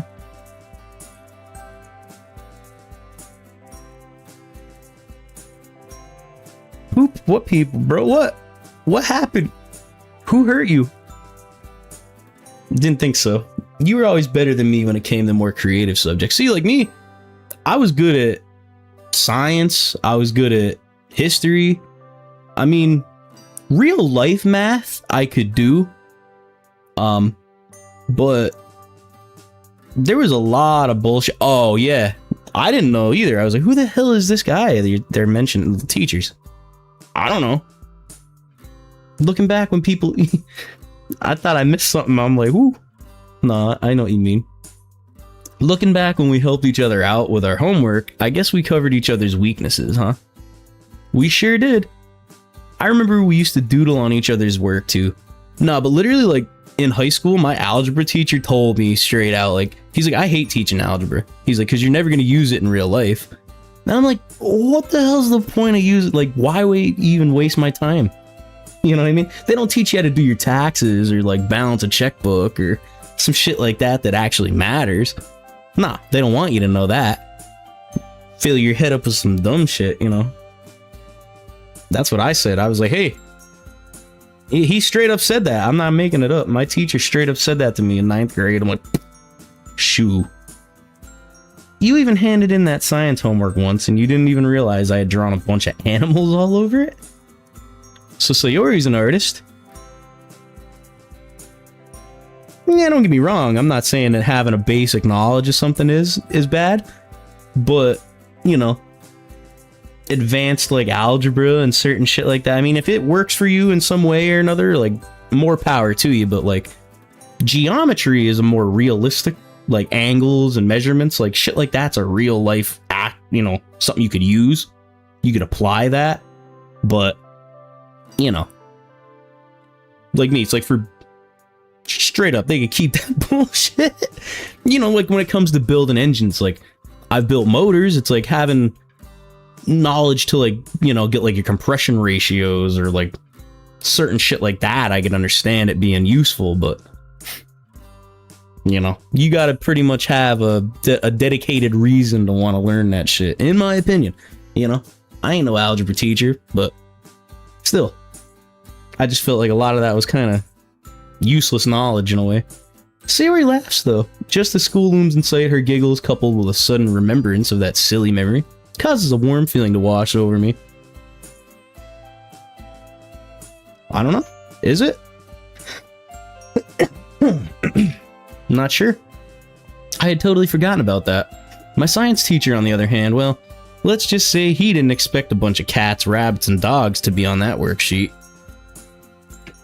Well, we were learning about revolutions, so I guess you drawing all those animals was fitting. I don't know that kind of ball, no. Of course! It totally wasn't me just getting my revenge from you pulling the planets prank? Oh, that was something I'll never forget. Oh, you mean the Uranus joke? The fact that Sayori can't help but giggle when she hears the name is testimony to how she's truly a child at heart. Yeah, I mean, yeah, Sayori's definitely just a big kid. I grin at her, although she initially tries to pout. She can never hold any angry face, even when she's joking. Back when we were first learning about the solar system, I heard about what was so funny about Uranus from a classmate of mine. Sayori, being blissfully ignorant at the time, asked me what was so funny about the planet's name. I told her to ask her mother how Uranus was looking, and she actually did it. Oh my god. Oh my god, bro. Distinctly, I can remember being in utter hysterics when her mother was both part confused and stern with her daughter for apparently asking such a rude question. Definitely one of my little personal victories. Come on, you gotta admit, we got each other good. Anyway, I'll catch you at lunch. See ya! Bye! Yep, see you bye. As I make my way over to my classroom, the typical school scene greets me. I don't know, bro. Big time airhead. Students of varying ages make their way to wherever they need to be, no doubt bracing themselves for the drag that is Monday morning. Yo, you know what? There's that game. I never personally played it, but I watched people play it way back when. It was the Yandere simulator. When I see the inside of this school, like the hall, the like windows and shit, that's what it reminds me of. That's what it reminds me of. A little Cinnabon, bro, please. That's so cute. The sounds of chattering and laughter fill the atmosphere as I spot a few familiar faces. Occasionally, teacher admonishes a laggy student, no doubt reminding them to not be late for homeroom. Outside my class, I peer through the window. There's a few of my classmates there already. Sakurai himself looks like he's only just arrived. Oh, the teacher. Ah, Dave. Good morning, how was your weekend? Ah, you wouldn't believe it, playa. I was out pimping around with my new girlfriend. Shit. Morning, sir. Who is this chat? Yeah, right. He's the teach, bro. He's gonna learn us. Not bad, not bad. Good answer. Nah, for real though, like whenever I'd come into school on Monday, I'd always talk some shit like that to my teachers. They loved it. It was funny. Have them laughing. Even, Mr. Kaiser was my math teacher in like 10th grade, and he was also my homeroom teacher. And he was the one that told me, algebra was bullshit and he didn't like teaching it. But he tried so hard to be like a serious, kind of tough guy teacher or whatever, but like I always made him crack and I always had him laughing and shit. You know, it was funny because he always tried to be so serious, but I'd always come up with some silly bullshit and he couldn't help but laugh. Would you believe me if I told you I spent it enjoying the outdoors and getting homework done? There's a mischievous twinkle in Sakurai's eye as he answers. Hey Dave, of course I would. After all, given your impeccable history with handing in homework on time, I would be hard-pressed not to. Is he busting my balls, or is he serious? On the topic of handing in homework, one of my classmates noticeably fidgets. I'm willing to bet he hasn't done last week's assignment. Granted, there's may have been one or more times where I was guilty of the very same thing. Which part is sweet? At least Sakurai is fairly relaxed about missing the odd deadline. Yeah, he's not too hung up on it. I check the clock hanging on the wall. It's almost time to start, and a few last-minute stragglers hurriedly make their way in. Most people are here at this point. Sakurai is sitting by his desk, a pen between his fingers and a thoughtful look on his face. Emmy hurriedly makes her way past the door and into her seat next to me. Kinda ironic how she's on the track team, yet still last in, which Sakurai picks up on. Ah, Emmy. He leans back in his chair as Emmy looks up at him, with as innocent a face as she can muster. Yes, sir? How is it that a member of the school's track team is the slowest one to arrive? She's got little legs, bro. She's saving all that running for the track. Light chuckles fill the room. Sakurai's banter with the students is always amusing. Well, I'm not technically late, am I? Nah, yeah, I like her. She's cute. She does have a point. Oh, yo, it's Sayori too. Look at. Yeah, that's true. No, like, I didn't necessarily love his he put it this way, like, his teachings, the way he did it, he was very messy and unorganized, and it was really hard to follow. I actually didn't do super hot in his class, but as a person, he was fun. I actually kind of liked hanging out, like... I remember bro had 2 doorways to his room, and I remember, like, I always come in late. So the one time I went to the first door and I like knocked and jiggled the handle to try to get in, but it was locked. And I went around to the other one and bro checked that one, and one of my buddies opened the door and let me in, and my seat was right there, so I just hopped in it and I was sitting there. And when he came back, he never noticed, he didn't say nothing. He peeked out into the hallway as I was coming in. That was the type of shit that went on in his class, but yeah, good times. See, even the class rep is on my side. Come on, Sayori, what happened to respecting authority? I'm not the one who makes the rules. As if on cue, the bell rings a moment after Emmy slips into her seat. No, I felt like a damn ninja though. And everybody was looking at me like, how did you just pull that off? And I'm just like, you know, I'm just glad my seat was right next to that other door and that my boy was sitting right there. Got lucky, I guess. Nah, I felt pretty slippery though. He never noticed. He came back in, walked right by me, and just went to teach, and I was just like, cool. It was pretty funny. Cutting it pretty close. Now that everyone's here, let's get started. Now believe me when I say that the First World War is one of the most interesting things you'll ever study in school. Although your science teacher may beg to differ. So conflict involving nations from all across the world, continent to continent, with soldiers as well as civilians involved in the fighting, it truly changed the geopolitical climate for many of the combatants involved. As he talks, his trademark enthusiasm shines through. It's almost like he was born to be a teacher. Now, can anyone tell me the year it started? Bonus points if you can explain how it began. And before anyone asks, no bonus points does not mean exemption from homework for a week. I can't help but smile to myself after hearing the mixture of groans and laughs. No, you know, one of my coolest teachers to this day, I'll never forget him. His name was Mr. A. His name was Azaravich, but we called him Mr. A. We used to do push-up competitions with him in class to see if we'd have homework over the weekend. Like, he'd pick 2 of us, to see if we could do more push-ups than him, then we wouldn't have homework for the weekend. I remember he was cool like that. Sometimes even if we lost, he'd still let us slide, but he was fun. Maybe Monday morning wouldn't be so boring after all. The rest of the lessons pass by fairly quickly, and before I know it, it's lunchtime. No, but that man could bump out 150 push-ups, bro, like that. Like, he was no joke. Like, he was just this little dude, but I'm telling you, man was an athlete. Like, he could do $150 probably without even breaking a sweat, so it was no easy feat beating that man in a push-up competition, let me tell you. You're looking a bit livelier. Sakurai has that effect on us. We're also learning about the First World War, which is pretty interesting. The thing is, though, he would always make us go first, so he could beat our number.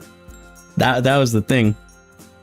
He'd never let us, like, he very rarely went first, so it wasn't no joke. He'd be like, Warman, you look like you're good for about 50. I'm like, I don't know about that, guy.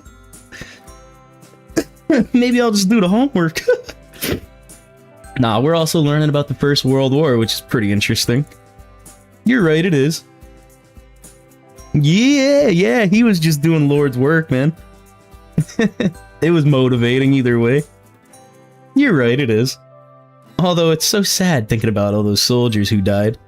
In such horrible ways, too. For sure, they were hoping it would be a war to end all wars.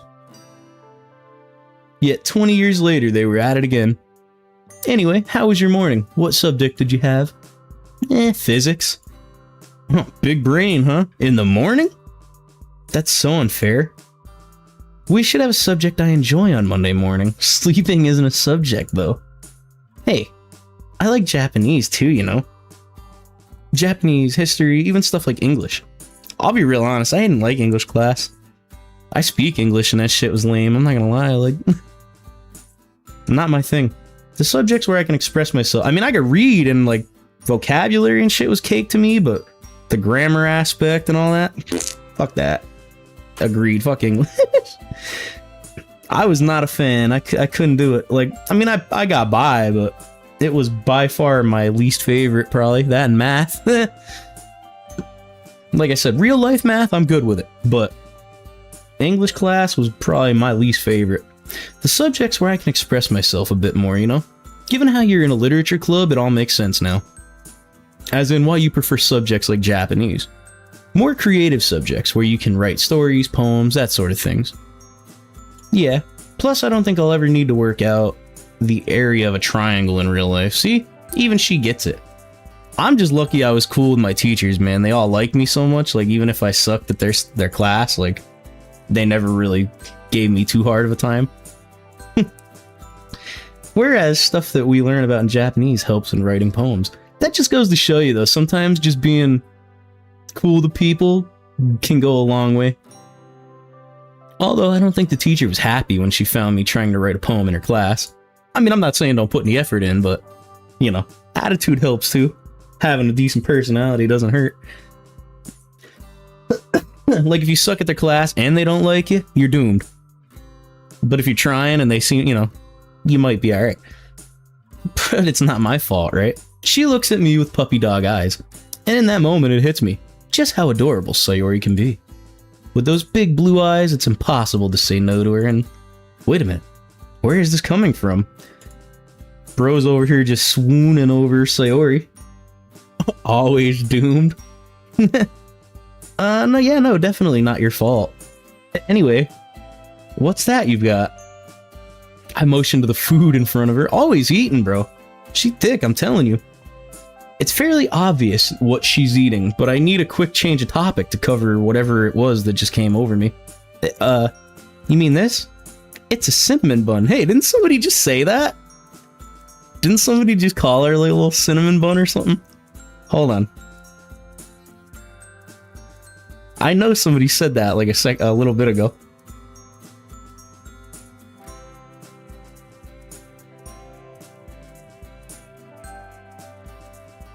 Yeah, see, I knew somebody said that. Delicious. There, I couldn't get a word of that. but I'm guessing you're enjoying it. She loudly gulps down the sugary delight. Sorry. Yeah, it's so yummy. You want to try some? Can't hurt. As she tears off a piece and reaches forward, I'm struck by how soft and warm her hands are.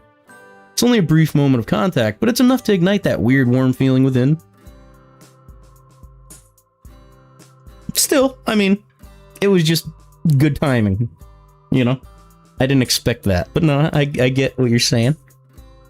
You could have took credit, I would have never knew. I wouldn't have been mad at you. Snap out of it. I pop it into my mouth, savor the sweet taste filling my taste buds. I didn't know that either, so hey. I would have just thought it was all you. Good timing. Reminds me to get some of my own. I'm planning on tactically snacking on these during class this afternoon. That's one way of getting me through a boring school day. If it works, it works. Just like that, the alarm rings, signifying the end of the lunch break. This is like the actual first day of school. You know what I mean? Yeah, right. I wouldn't even have been mad at it. I'd have just been like, "Damn, you knew what it was. You knew what it was all about. You called that." Back to it, I guess. But no, we haven't actually done a day at school yet. This is a first. Usually we buzz right through and we're at the club. Waving goodbye to Sayori, we make our respective ways back to our classroom. Are we ever gonna write another poem? I knew it. See? That's more like it. Say it with confidence, man. She's my little cinnamon delight. Little honey bun. Another day, another lesson. Thankfully, it's a Friday, meaning the tempting allure of the weekend beckons. Just one more day to sit through. As Sakurai explains the origins of the war, my mind can't help but drift away. Who was it who decided we should have 5 working days, but only 2 days off? A real dickhead. A real dickhead thought that. Man, that seems mighty unfair if you ask me. A 4-day week and 3-day weekend sounds so much better. I know Sayori would definitely agree. Probably not Monica though, given how hard she works. Speaking of Sayori, I wonder what she's up to. I've noticed that she's been on my mind a little more than usual. Even when I was at home, I was just playing video games in an effort to procrastinate on my homework. Knowing her, she's probably doodling instead of paying attention. Then again, I'm daydreaming myself. Did any of you guys ever do that in school? Just sit there like doodling and drawing? I was not much of a drawer, doodler, artist myself. Not really, but like I said, I didn't have much of an artistic skill, so... Then again, I'm daydreaming myself. I guess shorter attention spans are something we both suffer from. It's a little on the warm side in here anyway. And soccer, I wouldn't mind too much if I spaced out, right? I don't know about that, my guy. Spending more time with Sayori recently has made me think. Teach comes over. No. Oh. You're right. Feeling like I was imprisoned. Hey, Dave. This is Dad? Don't run too far off ahead. Sorry, Daddy. I just want to play. Such a ball of energy, aren't you? Aw, this was when Mom and Dad was happy. Don't worry, your dad and I will keep an eye on you. Oh, and here's some money. Buy something from the ice cream truck. Would you like us to come with you? Oh, of course, darling. How could we ever forget? Dad grins as he reaches out to affectionately ruffle my hair. Hold on now. Alright, are we good? My OBS disconnected for a second. Can you guys still see me, hear me, all that good? I don't want to continue unless I know this is good. All good? Alright, cool. I had a little notification pop up in my... Yeah, I think it's gonna... I'm just gonna let it go a second. My OBS, like... It said it disconnected and then it reconnected, so... Alright, cool. I've never had that happen before. That was odd. But anyway, we continue. I barely hear him as I take off down towards the ice cream truck. But I'm a big boy now, and I'm gonna go get my own ice cream. As I'm lining up, my mind runs crazy at the thought of all the different flavors and choices. Chocolate, vanilla, strawberry. My favorite, mint. What's my audio bad now? Alright, let me just take a peek. See what's going on around here. I think it's okay.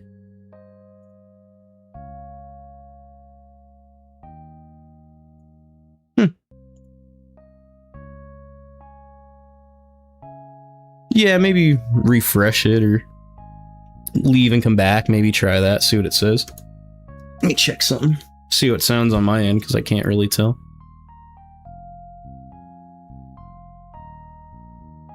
Yeah, maybe refresh it. Yeah, you might have to refresh, because it's good for me now, but... just like leave and come back, maybe. It'll clear up, I think. It did for me. It's great. The line shuffles forward and I dig into my pockets and bring out the money. They've given me more than I need for the ice cream. Cool. Yeah, figured sometimes you might just have to refresh or rejoin. That means I can get more than one. I quickly look around me, trying to spot my parents. They're sitting on a bench chatting away. They won't notice. Oh yeah, this is the best day ever. Huh. Who's this? Look at baby Sayori, bro. Dude, look how cute she is. Standing to the left of me is a young girl. She's looking sadly at the ice cream truck in front of me. Why is she so sad? 'Cause she's poor, bro. But you're gonna come through. All the other kids are happy. She should be happy. There's an ice cream truck. Little baby Sayori, bro. Hey, the girl jumps a little. Sorry. I didn't mean to scare you. Clutch master. Yeah, I'm about to... You're gonna see. I'm gonna pull out my wad of cash. She turns to look at me, giving me a wide smile. Huh, wasn't she sad a minute ago? It's okay. I'm Sayori. Hi, Sayori. I'm Dave. I, saw you looking sad. Do you want some ice cream? That makes me happy when I'm sad. Ice cream? For me? You'd buy that for me? I'd buy you anything. My God. You're so cute, I'd buy you the world. Sure, my mom gave me too much money. I would get 2 ice creams for myself, but you look sad, and I don't like seeing my friend sad. Sayori looks at the floor. She looks kind of shy. Are you sure? Yeah, now come on, what do you want? Ooh, thank you. The gluttony, bro. Nah. One for me, one for her, that's all. The cinema. That one with the long name. Cinnamon Toast Crunch? Yeah, that. Okay, I hand it over to her, taking mine from the ice cream man. Thanks again. That's okay. Do you want to be friends? Her eyes light up and she shows me a bright smile. Bro, this is like the most wholesome part of this entire game. I'm happy. Do you want to go by the swings? I'll race you there. Hey, no fair. Hey, you didn't say when to start. Don't make her drop her ice cream, bro. Goddamn. We could just walk. Thanks for being my friend, Dave. I'm new here and I don't have any other friends. No problem. You're really cool and it's nice to make a new friend. Ah, there you are. Hi, Mom. I see you've made a new friend. Who might this be, Sayori? That's Dave. He got me this cinnamon popsicle. Oh, did he now? She was looking sad. I thought it would cheer her up. That's very nice of you, Dave. Sayori, do you mind explaining to Dave why you didn't have money for the popsicle in the first place? I don't care. She's my friend. Do I have to? Come on. Okay. I was being a bit naughty earlier. Mom told me not to eat all the candy before dinner yesterday, but I just couldn't help it. So she said I wasn't allowed to get a popsicle today. Oops. Sorry about it. Indeed, so she was being punished. Well, damn shame, ain't it? Oh no, is she angry at me? I'm sorry, I didn't know that she was in trouble. Although I'm glad you made a new friend, Sayori. Huh? She laughs. Man, Sayori really looks like her. Don't worry, Dave. You were very kind, and it already looks like you two are great friends. The gluttony. Yeah, you called it. You called it, dude, the gluttony. He knew before the rest of us. Woo! Chip said it first, bro, the gluttony. Uh-oh. Teach is pissed. He's like, bro, wake up. Dave. Huh? What? With a sudden jolt of reality, I realize I'm back in the present. Given the way Sakurai is looking at me, he clearly noticed me dozing off. Oops. I'm going to assume you fell asleep because you stayed up late doing some reading about the war. Mm-hmm. Yes, sir. Of course, sir. Excellent. Then you'll be able to answer this next question without any difficulty. Oh, fuck. Yep. You got me. He got me in a trap here. Let's hope it's not too unreasonable. Can you explain to me how Great Britain got involved in the war? Okay. This one, I actually know. Alright, well, I don't know if I'm going to still be up when you come back, but I hope to see you again either way. Thanks for hanging out if I don't catch you again later. Yo, if you didn't subscribe, dude, please do. I would appreciate it. You'll have to catch the next stream, maybe tomorrow when it's on. I vaguely remember Sakurai telling me about this yesterday. Luckily, I'm able to answer his questions satisfactorily. And also, any of you guys out there that didn't sub, I would really appreciate if you'd consider. Lately, I've been streaming pretty much every other day or so. Luckily, I'm able to answer his questions. After what feels like an eternity, a wry smile appears on his face. That late-night study session really paid off, it seems. He shoots me a knowing smile. I grin back. Whew, that was a close one. Luckily, by the time I woke up, most of the class had already been gone. Just how long was I out? Anyway, as the bell is about to ring, figured I should finish my lesson before it rings for once. Even though I'm confident that you would rather learn about the intricacies of the war than go to lunch. As if by a stroke of fate, Sakurai's stomach rumbles. He warily rubs his face and laughs. Well, if that isn't an example of Deus Ex Machina, then I don't know what is. Smattering of laughter fills the room.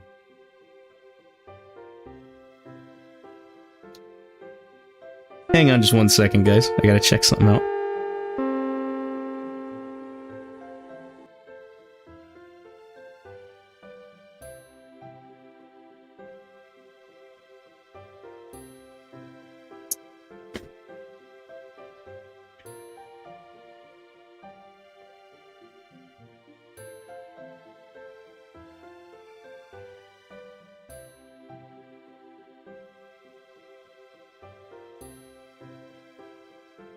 Yeah, sorry about that, guys. Class dismissed, everyone. Everyone begins packing away their things and heading for the door, no doubt eager to refuel after this morning session. Dave, a word if you will. Oh, he's pissed. Why do I get the feeling this is to do with me falling asleep? As the last student files out, I gingerly approach Sakurai's desk, a hint of resignation in my gait. Don't worry, there's no need to look so worried. You're not in trouble. Had me scared, sir. I think every student dreads hearing those words. Can we have a word?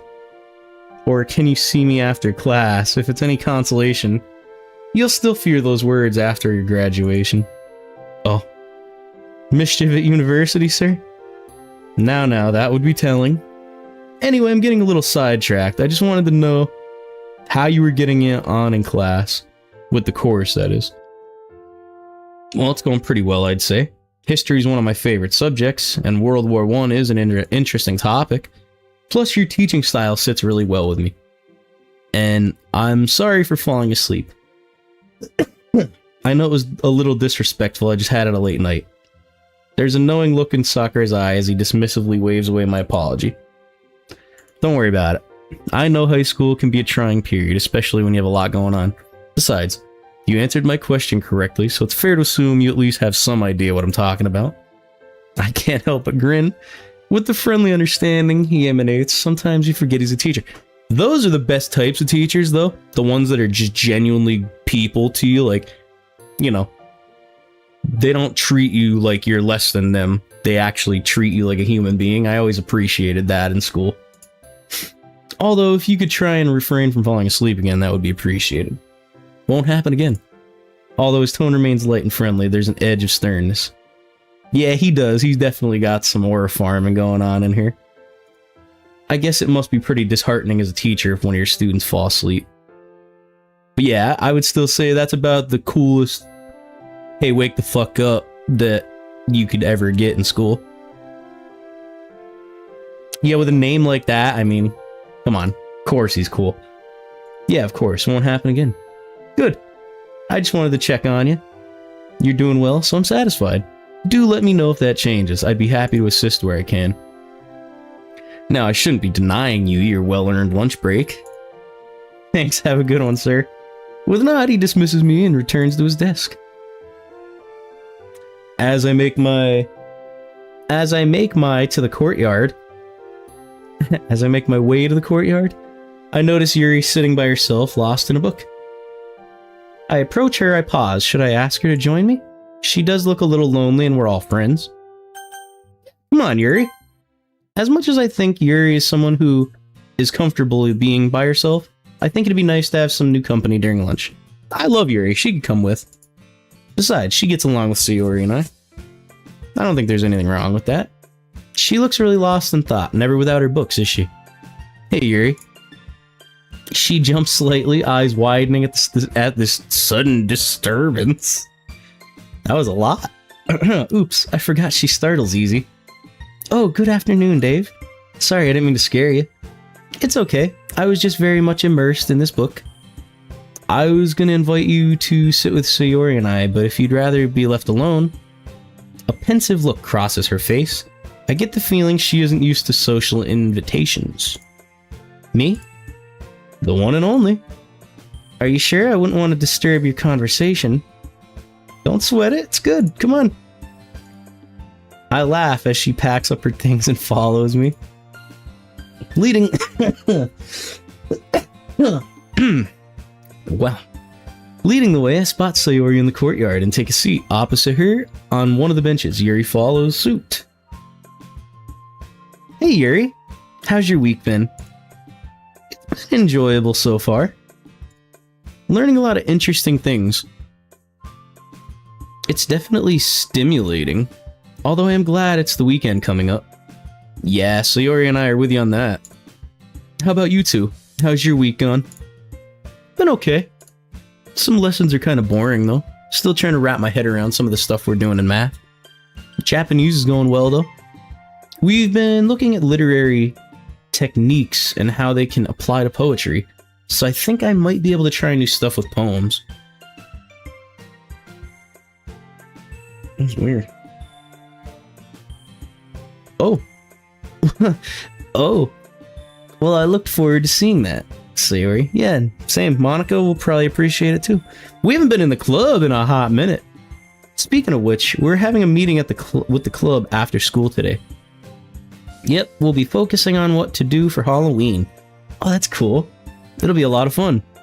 That's right up your alley, huh, Yuri? And that's actually pretty good timing. I mean, Halloween's coming up. How so? It'll be here before you know it, guys. I mean... Well, Halloween is all about horror, right? And your poems typically focus on darker themes. Maybe I'll decorate my office for Halloween this year. That'd be sick. I haven't done that. Ah, yes, indeed. She smiles dreamily. I guess a day dedicated to horror is like a dream come true for her.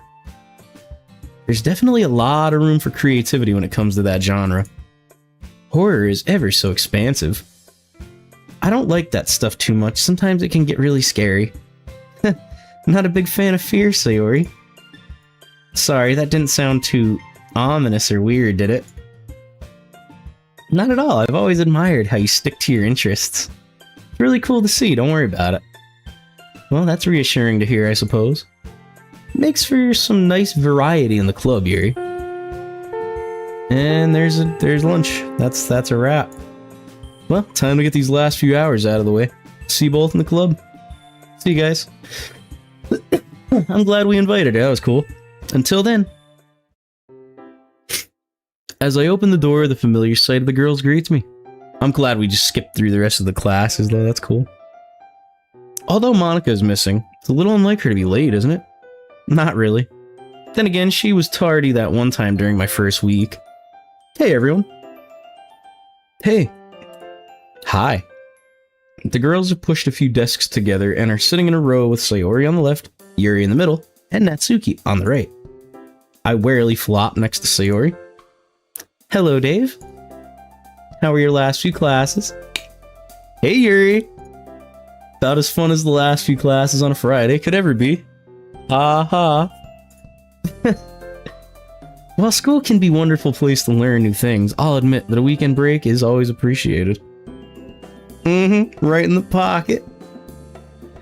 It's nice to have a break. For sure.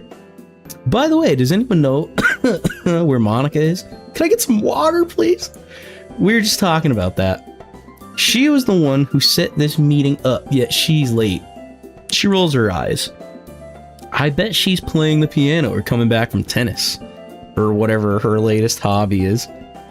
As she says that, the door opens and Monica comes bursting in, an apologetic look on her face. You get drier than the desert. Sorry. I'll keep this one brief, don't worry. Sitting at a desk in front of us, she pulls out her laptop, fires it up. There's silence as the machine whirs to life, along with a slight anticipation. Unfortunately, there's still a trace of tension in the air, undoubtedly stemming from everyone's memory of the festival. It's not particularly prominent. The club still has a laid-back, cozy aura, but there's just enough to serve as an uncomfortable reminder. I guess I was naive to think someone so serious would get brushed over so soon. Especially the argument between them two. Nonetheless, Monica, with all her charm as the confident leader, is quick to move things along. Okay, everyone, so, as you guys know, Halloween is coming up. Sayori and I were talking. How does a Halloween party sound? A Halloween party, you say? Didn't think you were much of a party girl, Monica. No, not that kind of party. I mean, if we held a little event here in the school. Yeah, we could share scary stories, dress up, that sort of thing. Yeah, that sort of thing. Monica's scary, bro. She be the biggest horror theme out here. Sayori gave me the idea. Yo, what up? You back? Cool. Glad you made it. Anyone with eyes like the Hulk? Yeah, that's a good point. I never thought about that. Oh my god, you're right, dude. I didn't think of that. She does. We could all write horror-themed poems in the spirit of Halloween. As expected, Yuri's eyes light up. Natsuki, on the other hand, does not. Scary poems? Nah, not my kind of thing. Well, I mean, that's the idea, though. It's not everybody's thing. Everybody's got to try. You know, you have to adapt in the world, you know? Not everything's gonna be a perfect cookie-cutter, you know? Come on now. It would definitely be interesting to see what you all come up with. See, that's the attitude to have, guys. Plus, it's been a while since I've done anything for Halloween. I was initially against it at first, but Sayori can be pretty persuasive. And I think I should be able to find some time for it. What do you guys think? What'd you get up to? Anything fun while you were away? A Halloween event? Yeah. Much like Monica, it's also been a long time since I've done anything for this festivity. Most of my Halloween memories come from the pranks Sayori and I would pull on each other back when we were kids. Although a distant memory, I'd be lying if I said they weren't fun. Sounds cool to me. I'm in. Although we've got to tell ghost stories too. You know, go all out. I think that's a wonderful idea. Look at that, Yuri. Of course you would, Yuri. Why's Natsuki got shit on everybody lately? I'd get to scare the crap out of you with my scary stories. I'm down. Yay, it'll be fun, guys. I have just one question, though. You said we'd hold the event here in the school. Assuming we would do it while it's dark, wouldn't the school be closed? Yeah, that's a good point, actually. Unless we did it at one of our houses. I don't know if we'd have the room, though.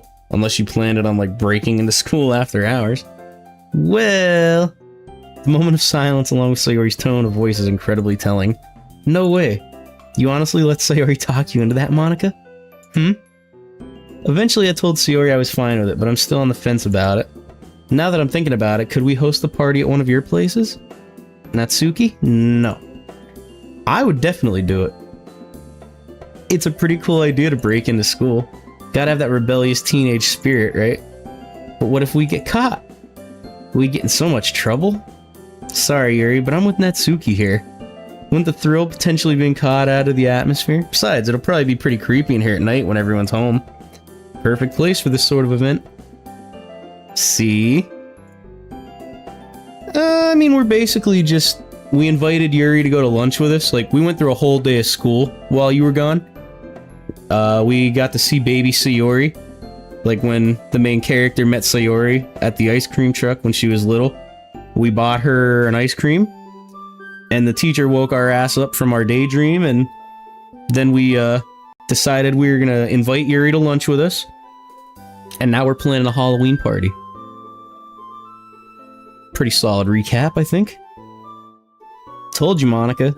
Well, I was just surprised at how willing you were to break some major rules, Sayori. I always thought of you as the student who wouldn't go looking for trouble. You thought wrong.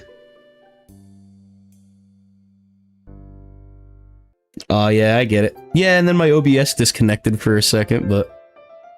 That was, you know, no big deal. But yeah, baby Sayori, that was the peak, that was peak there. That was just the highlight of the whole stream. You thought wrong. Sayori, well, once or twice wouldn't hurt anyone. Don't let that innocent exterior fool you, Monica. Sayori can be ever so sly when she wants to be. She's got a hidden dark side, you know? Hey, don't overdo it. Break it up, you two. Well, now that that's been settled, we can sort out some decorations for the room. Dave, please, can we carve some pumpkins? Yeah, hell yeah, I love carving pumpkins. That's actually my favorite part of Halloween. As long as you don't accidentally drop one on my foot again. I'll try. Well, that's you two sorted. How about you, Natsuki? I could bake some cupcakes or cookies. Put some Halloween stuff on them, like spiders or whatever. They'd look awesome. And you can bet they'd taste as good as they look. Yes. You're the best, Natsuki. Geez, all it takes is the mention of cupcakes, doesn't it? You're so good, though. Well, I am the best. And Yuri, what about you? Based on what you contributed for the festival, am I right in assuming some sort of contribution towards the ambience or atmosphere? Yo, some Cinnabons? Hell yeah, sign me up. Spider web on the frosting? Yeah. Get you some Cinnabons and then you do the spider web frosting, that's the way. Bang. Halloween in the bag. Yuri closes her eyes clearly in thought. I've come to appreciate how Yuri is someone who really thinks before she speaks. Yes, I think something like that would be ideal. I'll let you know the finer details once I've settled on something, if that's alright. Of course. Well then, on that note, I think that's everything. She finishes typing and puts the laptop lid down. Wait. We should all dress up too. As in Halloween costumes? What are we gonna be? Bit old for that, aren't we? I would slap myself if I could. Come on. We used to have a lot of fun doing it when we were kids, so let's do it again. She does have a point. I guess it could be quite amusing to see what she comes up with. Would we be able to come in as anything? Ooh, we get to see Yuri all dressed up? That's cool. As long as it's to do with Halloween, sure. Oh, well, I don't really know if I'll have the time. A Upon seeing Sayori's face drop, she hastens to speak once more. But I'll do my best. Yeah, I'm in too. Looks like I'll have to get creative as well. Although at the moment, the only thing I want to do now is go home and relax. Standing up, I stretch and yawn, looking at the clock. Anyway, I'll call the club meeting here. No poems today, sorry. But I'm sure your Halloween poems will make up for that. How you guys holding up? 2:30 in the morning, y'all doing good? I'm still feeling pretty good. Everybody out there still alive? There's a general murmur of agreements as the girls stand up and pack away. Ready to go, Sayori? Okie dokie. Any plans for the weekend? That's the spirit. Another 6. I'm cooked. Oh man. You'll have to catch the rest as a as a video tomorrow, bro. Any plans for the weekend? Yo, what's up? The Belgie's back. Hell yeah. Good to see you. Thought we lost you. Well, we've got to get our Halloween stuff sorted, remember? So let's head to town and get pumpkins and things ready. Seeing as you're lazy, I'll let you sleep in and pick you up from your house instead of us meeting at mine. Hey, it's not like I can help it, you know? Anyway, let's meet at noon, okay?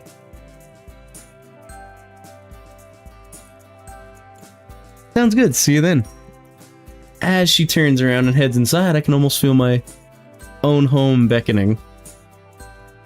It's that wonderful weekend feeling. It's, you know what's cool though right now?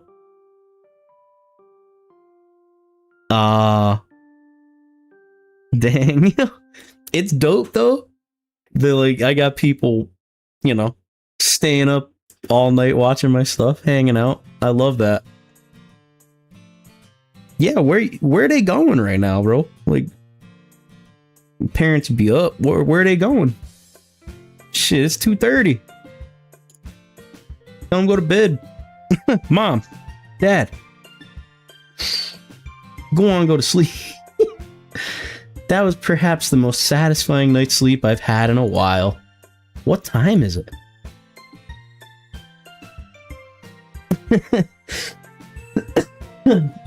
Yeah, God bless, you know, your parents out here getting ready for whatever.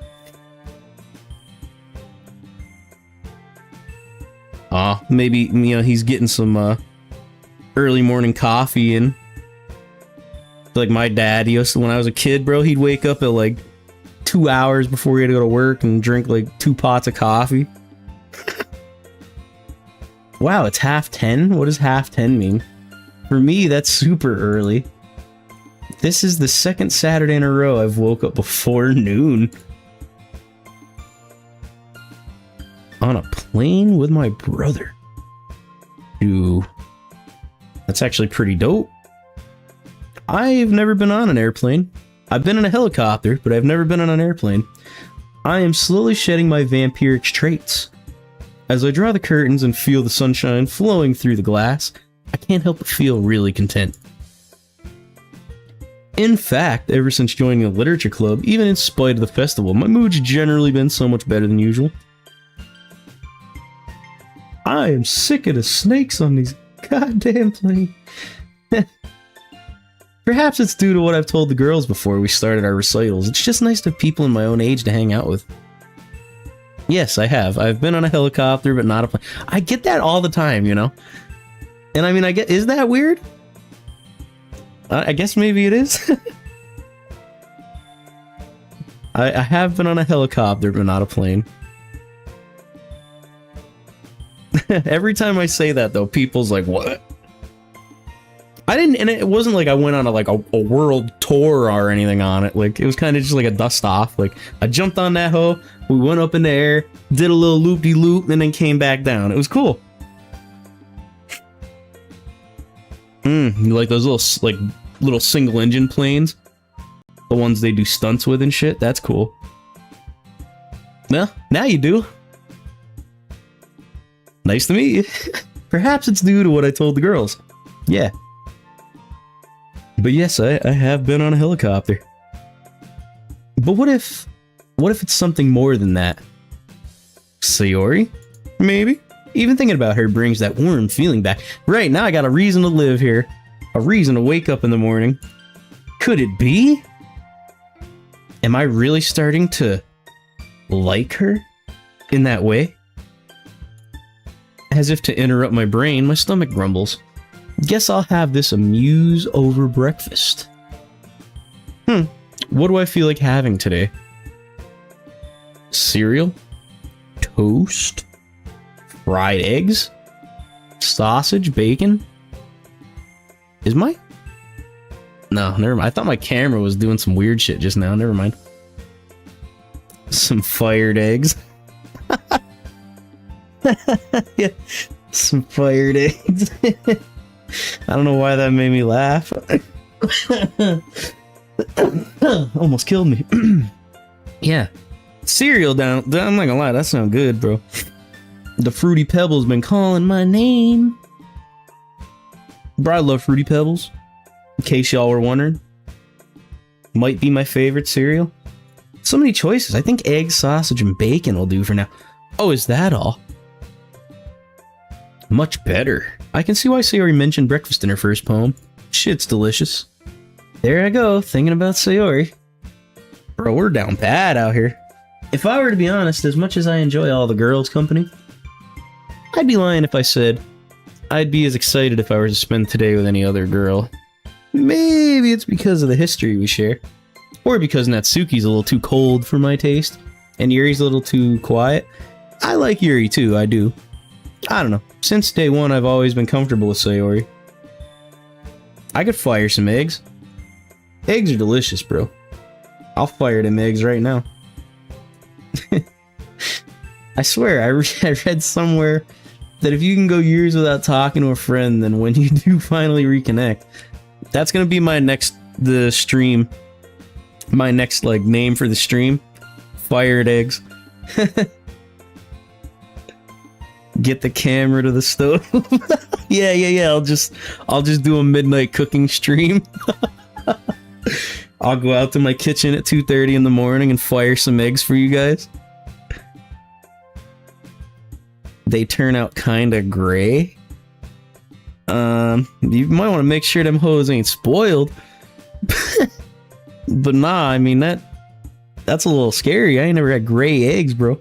Usually they're kind of yellowy, fluffy. How do you make them eggs? What are you doing to them guys?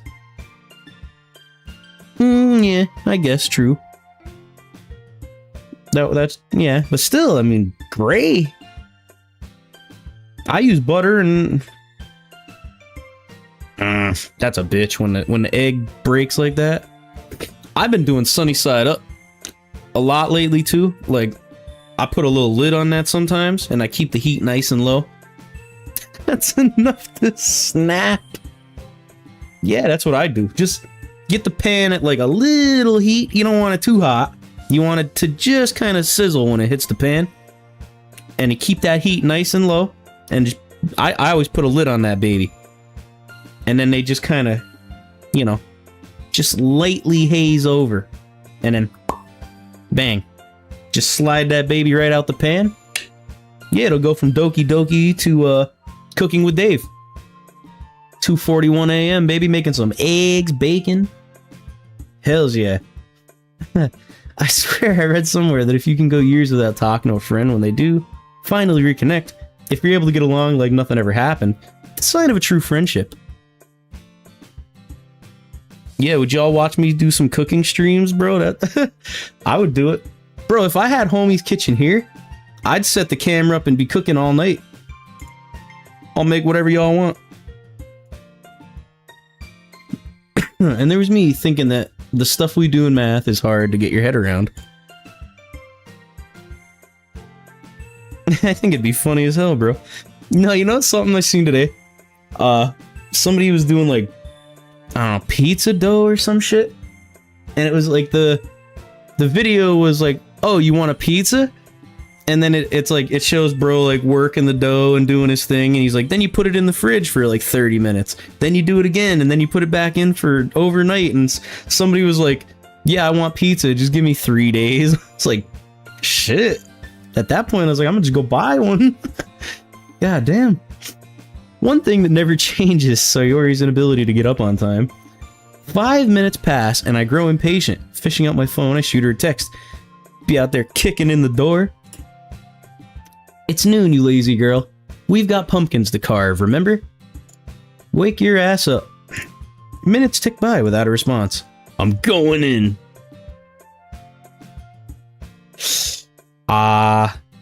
You know what? I actually forgot a Red Bull in the freezer once for like a long time. It was like half drank, but it actually was delicious. A little Red Bull slushy. I'm not gonna lie, it was quite tasty. Apple juice? What is that? At this rate, I'd probably have more of a two-way conversation with a mime. Y'all are funny as shit, yo. Thank you guys for hanging out. I'm serious. I haven't. I usually just. That's another, like, chocolate milk, bro. It's going down for me. Like, I chug that shit. I don't like warm milk. So it's like when I get milk, like chocolate milk, I suck it down quick, bro. I'm no pause on that. I don't play no games. Like, I drink that pretty quick. How creepy must I look just aimlessly standing outside her house? No, it ain't making it home, probably. You're right. Like, if I buy a little quart of chocolate milk, it's going down. One time, I forgot apple juice in the freezer for 3 days. I was supposed to, for 30 minutes to cool it down. I mean, you know, eat it like a snow cone. With a sigh, I opened the gate and head to her house. I'm just saying. Days go by. I'm so thirsty and I can't think why. You know? I poured myself a drink and then I remember. That shit's still in the freezer. I always knew she could be a little lazy, but this is getting annoying. Sayori! Wake your ass up. It's me. Sorry, I didn't want to wait outside. Are you, naked? If I strain my ears, I can faintly pick up the sound of her voice. She's not replying to me, though. Sounds like she's talking to herself. I can't quite pick up what she's saying. She's speaking, so she's alive, bro, okay? She might be on the phone with her mom or something. Probably sleep talking, and I know her sleep talking about food. Bro's gonna... don't go there with me about the gently opening the door, okay? I'm a kick in the door, waving the 4-4. I ain't playing no games. She's not gonna do it. She's talking, bro. I'm nearing the end of my patience. This was your last warning. Open the door. If you're getting changed or anything, you can't be mad at me. Kicks in the door. Room's a mess. Sayori herself is tucked away in a mess of pillows, blankets, and duvets from the forms of her bed. Oh, snap, bro. Nah. There's a swath of her hair that's fallen into her mouth, and she's drooling. Bro, you come in here and see her at her best. She's curled up into a ball with her arms hugging herself. It's a strangely adorable sight, and I feel bad having to wake her. You just go over to her and tap her on the noggin. Hello! Good morning. I have some frozen apple juice and gray eggs for you. And to my dismay, it's nothing wholesome at all. It sounds more like she's softly whimpering to herself, and I can also spot glistening wet trails there. She's crying? Seeing Sayori cry is a sight I wish I'd never have to. Can't help it. What's she talking about? Sorry I'm so useless, but really trying. But for everyone. She flips over restlessly. The gray eggs would hit hard, though. You know, if I was asleep and somebody handed me some gray eggs and some frozen apple juice, like, maybe not rock solid frozen, but like slushy frozen, I'd be like, you know, thank you.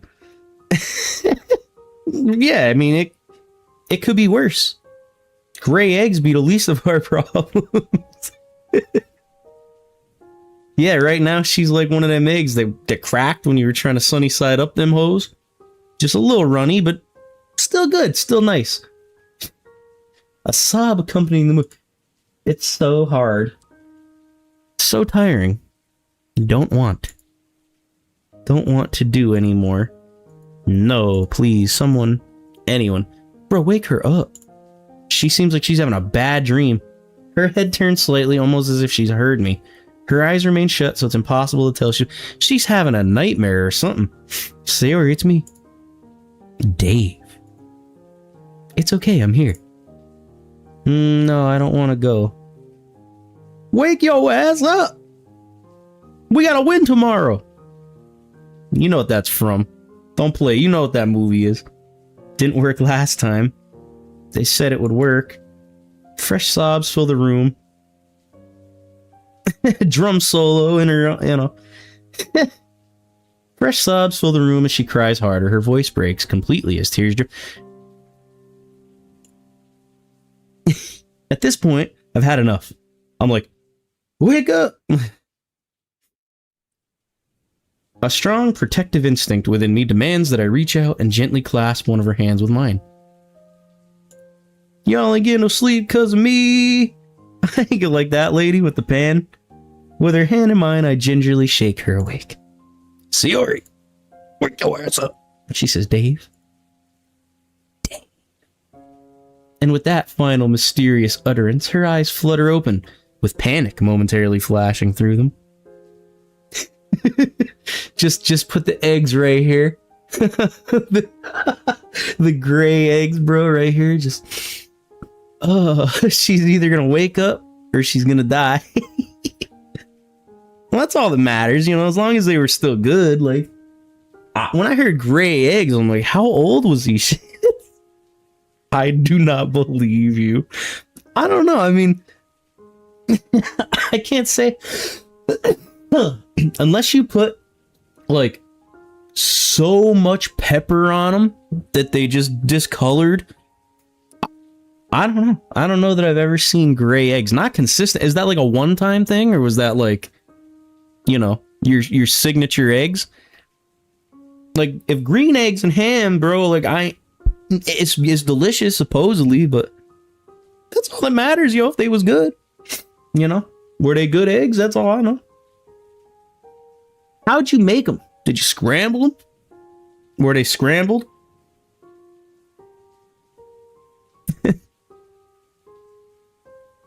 After eggs? I don't know.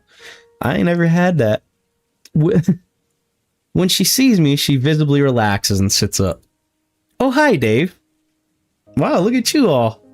Alright, scrambled then. Yeah, I mean, you could put, you know, next time they come out gray, bro. Yeah, I could see that. Because, you know, maybe if you add a little something else in the pan when you were scrambling them hoes, maybe they just turn gray. I've seen that. Don't get me wrong. Well, I mean, I don't know how you could hate scrambled eggs. I mean, bro, it's just like, to each their own. But some people hate like dippy eggs. They don't like the runny eggs. I mean, I guess it's just preference. I scramble eggs with just a little shot of milk. I whisk them hoes up till they're nice and fluffy. And then, you know, depending how I'm making them. But yeah, you can make a little cheese omelet in there. Or you could fluff them hoes up. An egg pancake.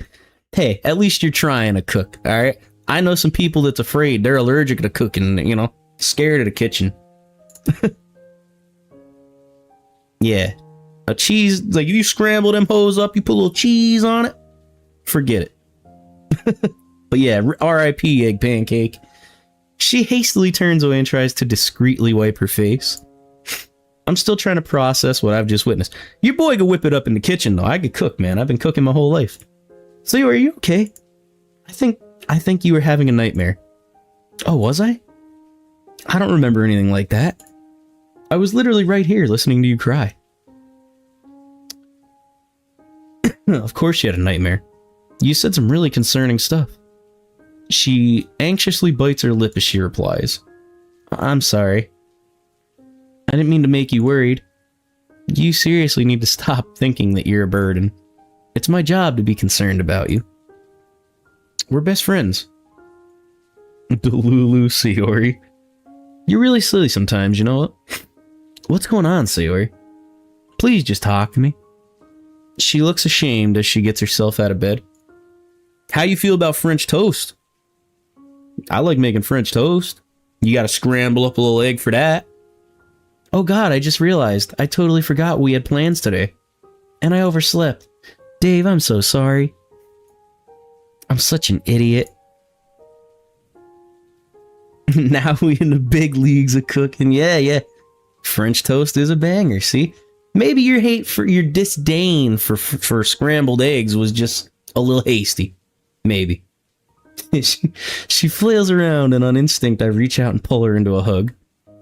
Ooh, just a little cinnamon on that bit. Now you're talking.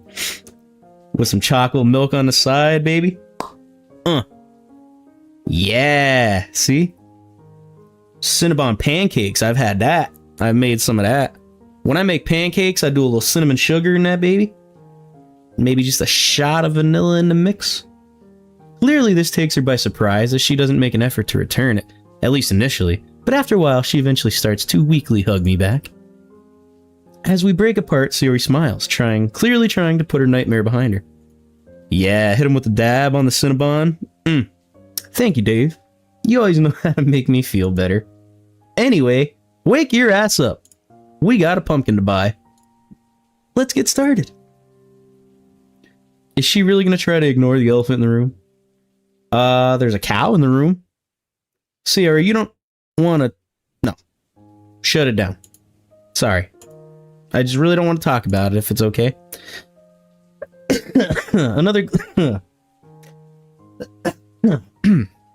Another glimpse of this concerning side she works so hard to pass off. And yet, there they are again. Those walls I can never get through. But Dave, please. It's nothing. Everyone has nightmares. Yeah, I know. She seizes on my moment of silence. Anyway, can you just give me a moment to get dressed? Then we can start getting spooky. Yeah, beverage wouldn't hurt. With a sigh of resignation, I leave and close the door behind me. Oh, look at you all cute. We can get pumpkins from the supermarket. Ooh. God damn, some chocolate milk. Don't even say them words to me right now. I'll be out in the kitchen 3 a.m., baby, mixing up some chocolate milk. Wake the whole house up. My dog be looking up at me like, are you shitting me? Where's my chocolate milk, you know? Pumpkins from the supermarket. You've got a knife at home, right?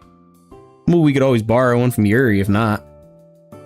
So what kind of things should we carve into them? Bats, skulls, all those cheesy Halloween things, right? It's tempting to not answer. To give Sayori a taste of her own medicine, I don't think she's aware of just how frustrating this is. Do not give bro chocolate milk. I thought you were on my side. What are you talking about? You want to fight? What are you talking about? Don't give him chocolate milk. Yeah, it's like a power up. Then again, do I really want this to ruin the day? Sayori's clearly trying to put it past us. Oh, I thought you meant me. I was like, what are you talking about? Don't give me chocolate milk. This guy... Nah, I don't want to give the dog chocolate milk. Give him a bellyache. As much as I want to know what's going on, she's really not in any mood to divulge. I'll be honest though, he's a boxer, he's a big boy. Maybe a little taste wouldn't hurt. And bringing it up now would probably ruin the mood and day for both of us. Besides, I can't really stay angry at her. Her generally bubbly persona is so infectious. Only someone with a heart could be immune to... Yeah, here, you want to see a picture of my dog? Check, hold on. This was a while ago, but here, check it out. That's one of my favorite pictures of him. His name is Felix. He is, he's my boy. I'd begrudgingly smile. Or spiders. I forgot how much you're terrified of them. It was his birthday, so, you know, he had his little party hat on. And the tongue, I mean, that's just, you know, signature trait. Oh, come on, like you're any better. I am. Okay, maybe with the big ones. Even though Halloween isn't as largely celebrated here, at least compared to Western countries, shops have still made a decorative effort. See? Western countries, so they're definitely not in, where we are. In America. Or at least I am. I don't know where y'all are at, but I'm an American. All the cheesy, cliche Halloween decorations can be seen both on the exterior and interior of the shop. I've had people, like, I could see where, like, people watch my videos from, man. I've had people all over the world watching my shit. Russia, Ukraine, bro. I've had, like, Indonesia, the Philippines, Japan, bro. Like, I've had everywhere you could think of. Canada, of course. I mean, not that that's super far away, but just all over the world I've had people watching my stuff. It's pretty neat. Luckily for us, all the pumpkins are right at the front. Wow, these are huge. Which means we have more space to make some awesome decorations, don't you think? Her eyes meet mine. The cheerful enthusiasm still bouncing around in them. Yeah, good thinking. Let's get these three. Do you mind if I grab some food for later? It wouldn't be a day with you. Yeah, sure. What were you thinking? Pizza? I love her. I love her already. Oh, pizza? Absolutely. Hells to the yeah. Give me a pizza any day. Not exactly the healthiest of I'd bust you right in the You know what? Don't worry about this clown, Sayori. Just come with me, okay? You and I, carving pumpkins, eating pizza. That's all it is. That's it. That's all we need. I don't see you chomping on salad, you know? Right, always talking that shit. That ain't me. I thought dude was cool. But in all seriousness, maybe you should try something that isn't junk food. Listen to this guy. You just shut your bitch ass up. Dave. I worry about you sometimes, you know?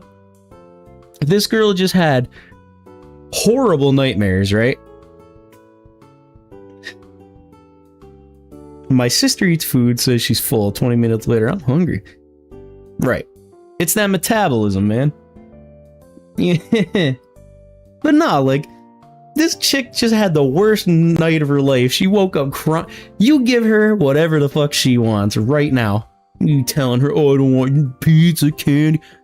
Give her whatever the hell she wants, you jerk. You're supposed to be her friend. I thought you loved this girl. Telling her. Shoot. I'll make more of an effort soon. Like, listen to this. Now you got her feeling bad about her choices. Like, guy. Shut up. Amen. I don't give a shit if she has some pizza or some sweets. Like, let her be. Pizza it is. Damn right. Shut your mouth. But only if I get a slice. Or two. Alright, now we're... Alright. Redeemed. Deal. In an attempt to display my masculine bravado, I volunteer to carry all three of the pumpkins. In hindsight, given how much my arms are just screaming at me... Right, we're splitting that pizza halfway, you know? Right down the middle. I immediately regret this decision. I can't believe you didn't let me carry any of them. You're so silly sometimes. No sweat. This bro's fucking turning purple. No sweat at all. Don't drop them, don't drop them, don't drop them. What? That pumpkin is shaped like your head. I swear to God, I will throw one of these at you. You wouldn't dare. Besides, I don't think you'd be able to lift it high enough. I hate how true that is. She got him. Yeah, he's out here trying to be a tough guy. Telling her about her pizza eating. He's about to drop them pumpkins. That's so unfair. You're taking advantage of the poor situation I'm in. You did it! Not true. If I recall correctly, you're the one who insisted on carrying these. You know, like, she could have just hit her one. She adopts a comedic, super low male voice. It's okay, Sayori. I'm a big, strong guy who can handle all these pumpkins. Okay, firstly, that's exactly how I sounded. And you're damn right. An innocent smirk is my only response, which turns into indignation as I blow a puff of air in her face. It's the little victories in life. So, which shape should we go with first? Let's just keep it simple for now. We can just go with a generic jack-o'-lantern face. Yeah, it ain't bad, man. I'm not mad at it. There's a lot of good content, a lot of fresh stuff. And it's pretty up. Like, you know what I mean? It's not so... You're not sitting here like... There have been a couple little scares, you know, where you're like, uh-oh, is somebody about to do some crazy shit? But so far, it's been pretty upbeat. It's actually not... It's very pleasant. I pull up a reference photo on my phone. We've got to start by scooping out the insides, though. So let's cut a hole in the top. With a look of steadfast determination, she slices away the top of the pumpkin, exposing the contents within. She looks really cute with that look on her face. Her nose has scrunched up, and she's focused so intently on her task. She has an itty-bitty little beak. And the best part is, she's so oblivious to how endearing she really is. Come on, don't be afraid to get your hands dirty. I ain't. I'd be reaching in there, glob to that, pull it all out. Whoops. Almost just knocked my whole desk over. Oops. Whoops. Did I just blow the whole operation? Hold on, guys. I gotta make sure I didn't goof up my whole life just now. Oh, God. Is it all good for you guys? I hit a button on my keyboard and it was like, not good. Alright. Alright, cool. I was worried. Anyway, it's slow but steadfast work as we scoop out the inside. Yeah, it is. It is kind of nice. Working together, making, you know, doing just cute little stuff together like that. It's slow but steady work. As we scoop out the inside, I do my best not to focus on how soft her hands and arms feel as they brush against mine. There. Now my hands are all sticky. Mine too. Do you want a new hair? Oh my god. Do you want a new hairstyle, he say? I grin and reach forward, aiming for Sayori's head. Whoa! Don't even think about it. Okay. I won't. I hold my hands up as a sign of peace. Sayori remains backed away. She knows better. She knows your antics, bro.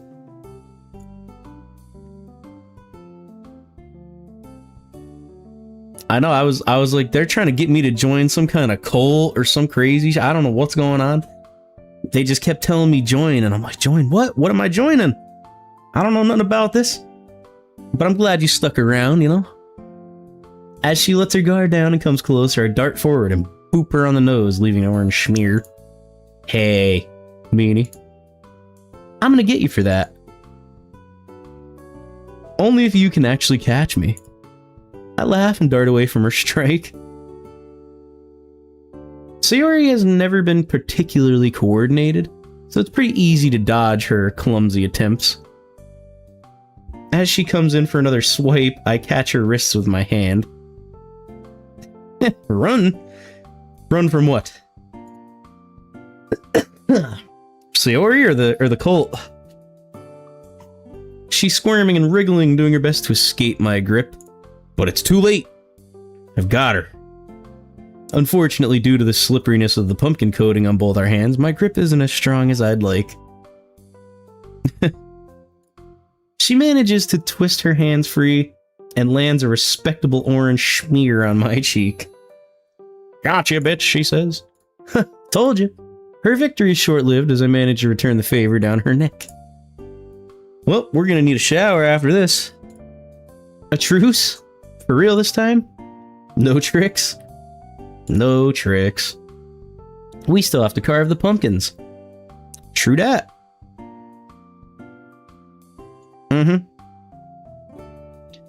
Y'all like pumpkin seeds? Like, you save them?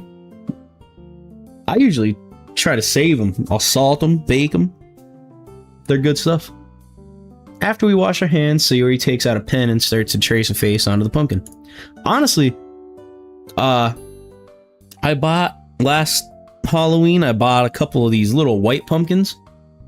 And, I mean, they were small ones, but I used them for pumpkin pie. I made them myself. That was pretty cool. I'd never done it before from like a whole pumpkin. Turned out really damn good, actually, too. I was proud. I was looking through the cupboards trying to find a knife that's big enough.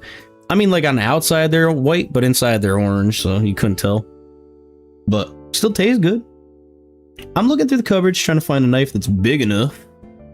Ah, this one will do. How's this? I wander over to the left of Sayori. She pulls out an even bigger knife. No. How is it that a girl who was late to wake up and get ready still smells really good? A faraway, detached part of me vaguely remembers something my biology teacher was saying about pheromones.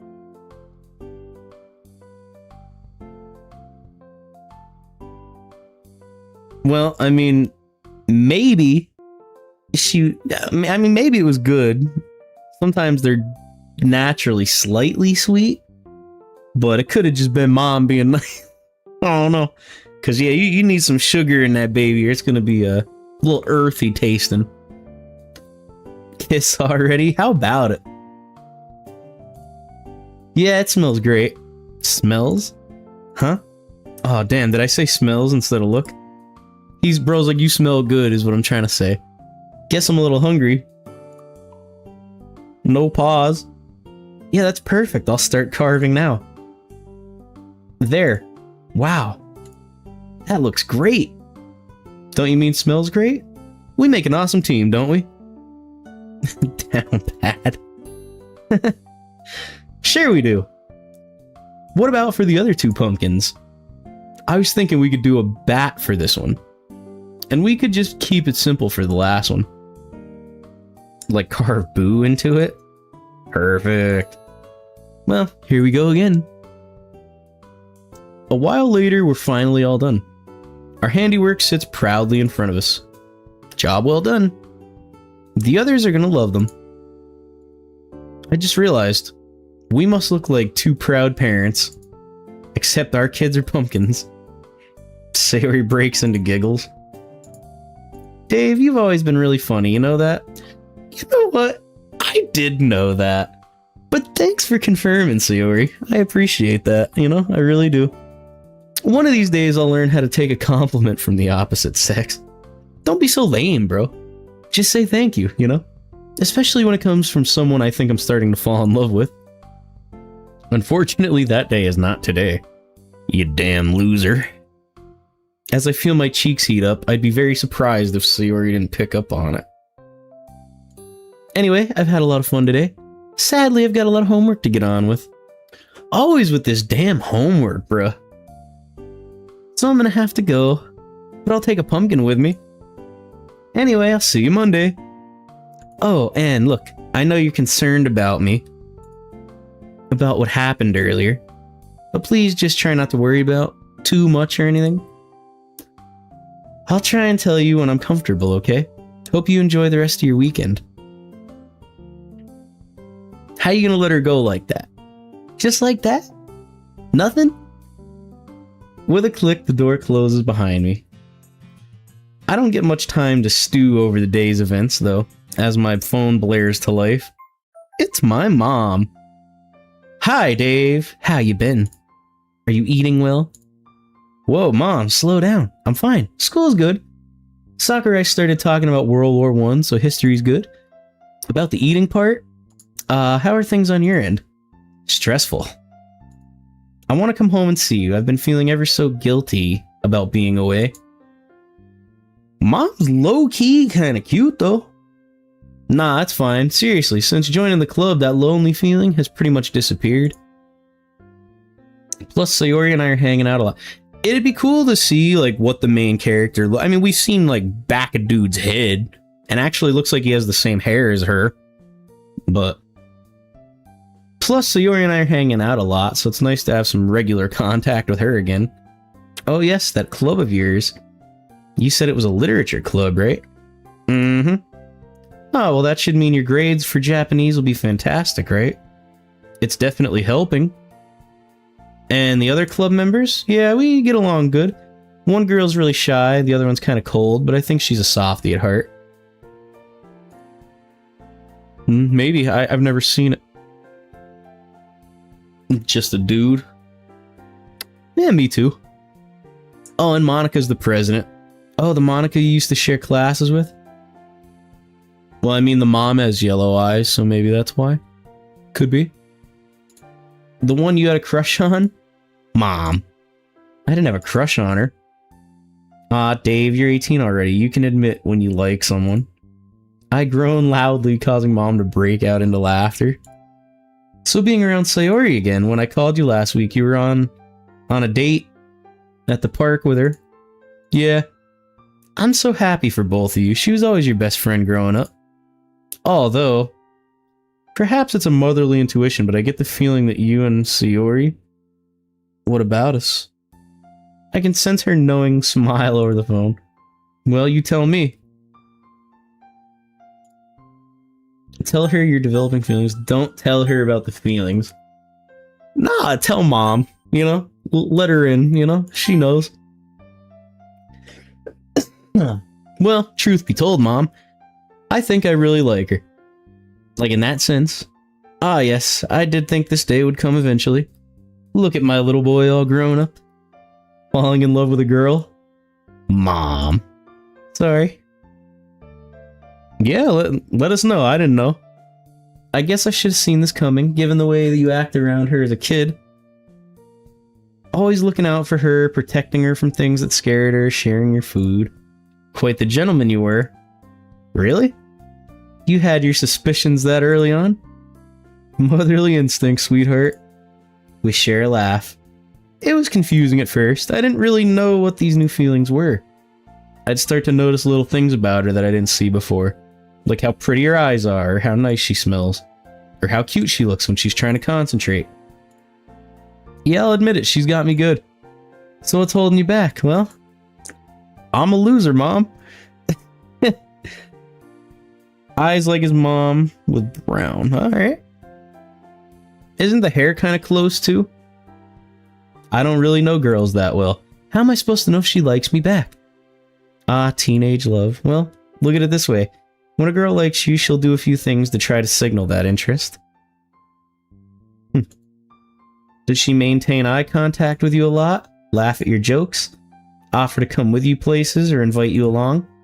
Compliment you? Kinda, yeah. I mean, a lot of those things, yeah. But sometimes she acts a little bit off. As in, there's days where she doesn't really want to talk to me or anyone else. There's something that she's hiding, but she keeps her walls up and doesn't let me in. Like today, she was having a really bad nightmare. Saying stuff like she's really tired and feels bad for feeling useless, but she never wants to talk about it, and just brushes me off when I try and help her. Well, there was a long gap in your history together. Perhaps something happened in her life that she isn't ready to share. Patience is a virtue, sweetheart. You'll have to understand it from her perspective. Sometimes people just don't want to share. I know it must be frustrating, you want to help, but she's not letting you. Yeah, as much as we would like to sometimes, we can't just force ourselves into someone's life. Besides, we have no idea what her reasoning is. I'm sure she'll tell you when she's ready. But doesn't that mean she doesn't trust me yet? Not necessarily. From what you've told me, she enjoys spending time with you. She certainly does trust you, just not on that level yet. It'll come. Anyway, unfortunately, I have to go. A lot of work to be done still. It was lovely talking to you again, sweetheart, and keep me updated on the Sayori situation, especially if anything major pops up, okay? Sure thing, Mom. And thanks, your advice has been really helpful. You're very welcome, darling, bye. See you, Mom, love you. With both my mom and Sayori gone, the room feels strangely empty. Yeah, Mom's the goat. W, Mom. As I meander upstairs into my room and flop onto my chair, my mother's words echo in my mind. Maybe Sayori does like me too, then. Huh. Well, even if she does, what am I meant to do? Am I meant to make the first move? Yeah. Ask her on a date. Or to be my girlfriend. Although, if we've been hanging out just us two, isn't that already a date? I don't know. I think I'll just see how the next couple weeks go and not push anything. Primarily because I don't know what I'm doing. With a weary sigh, I boot up my computer. There's no way I'll be able to get any homework done with all this on my mind. Nice. Video games should be a nice way to relax. It's Halloween coming up, so let's pick up a horror game. Hell yeah. Yeah, dude, just balls up, bro. Nut up, just ask her out. Third-person survival horror, police detective, nightmare. Sounds like some Resident Evil. He's such a loser in this mod, my god, bro, right? Sounds like our boy Leon Kennedy in some Resident Evil. This'll do. Dang, guys. This is fun, man. I like this mod, though. I'm actually glad there's so much to it. Man, do I regret staying up late yesterday. I knew it would be a bad idea. I knew I'd struggle staying awake. Me too, I do too. I think, maybe, I mean, would you guys be back on tomorrow if I stream? I'm going on 4 hours and it's like 3:30 in the morning, so I should probably get to bed kind of soon. But I'd love to stream again. Maybe tomorrow. Honestly though, it's cool. You guys are dope. He is a loser in the main game. Yeah, he's kind of just he's lame. There's a lot of times where bro's like, he should have said some shit, or he, you know, just never has the balls to do anything. It's like, no wonder he couldn't save anybody with that attitude. Even the self-doubt, it's like, bro, come on now. Have a little confidence, please. But no, man, I had fun. All you guys were cool. It was nice hanging out with all you guys. Thanks for chatting too, man. That's the whole point of streaming, like, truly.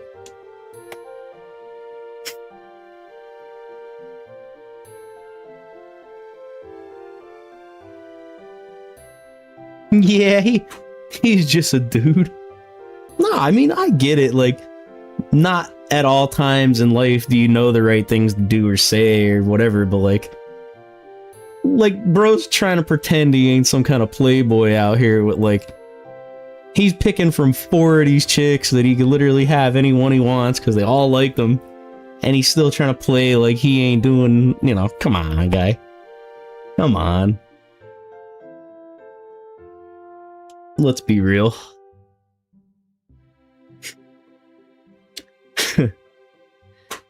Yeah, I think that's gonna... right. That's gonna do it for tonight, guys. Ugh. I had fun, though, for sure. I'm definitely gonna jump back on tomorrow. I was thinking about breaking up. No, it was fun. I'm glad you guys hung out. I'm glad you had fun, too. I think I might actually do, a little bit of Life is Strange tomorrow, too. So maybe I'll do that first. I'll do a little bit of that earlier on in the day. You know, probably sometime around noon or whatever. And then after that, maybe in the evening, I'll play this again. I'll pick up here.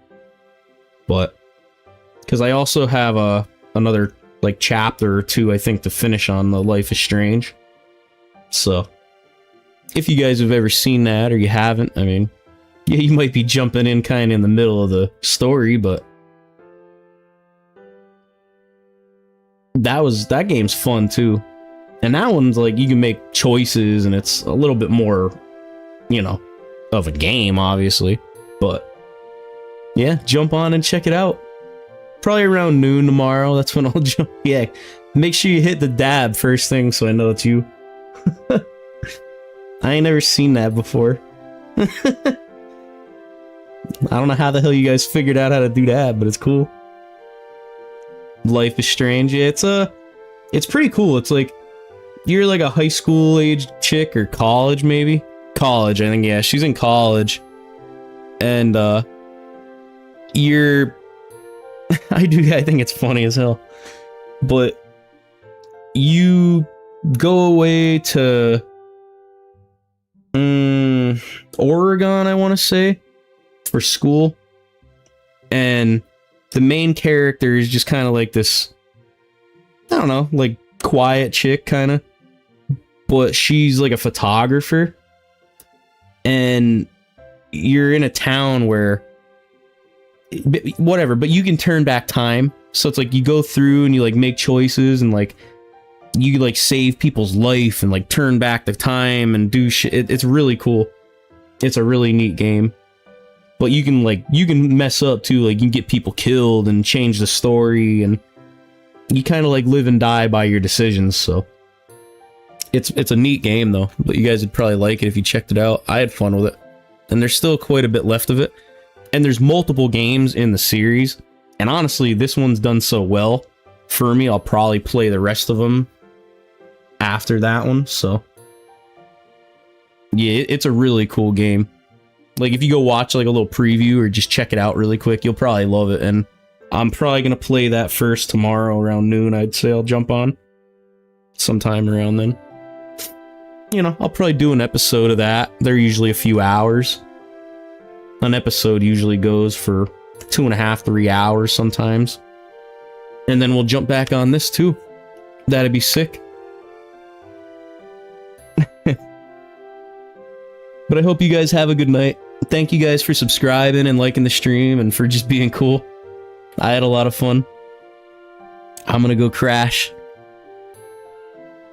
Y'all are the coolest. Thanks for hanging out.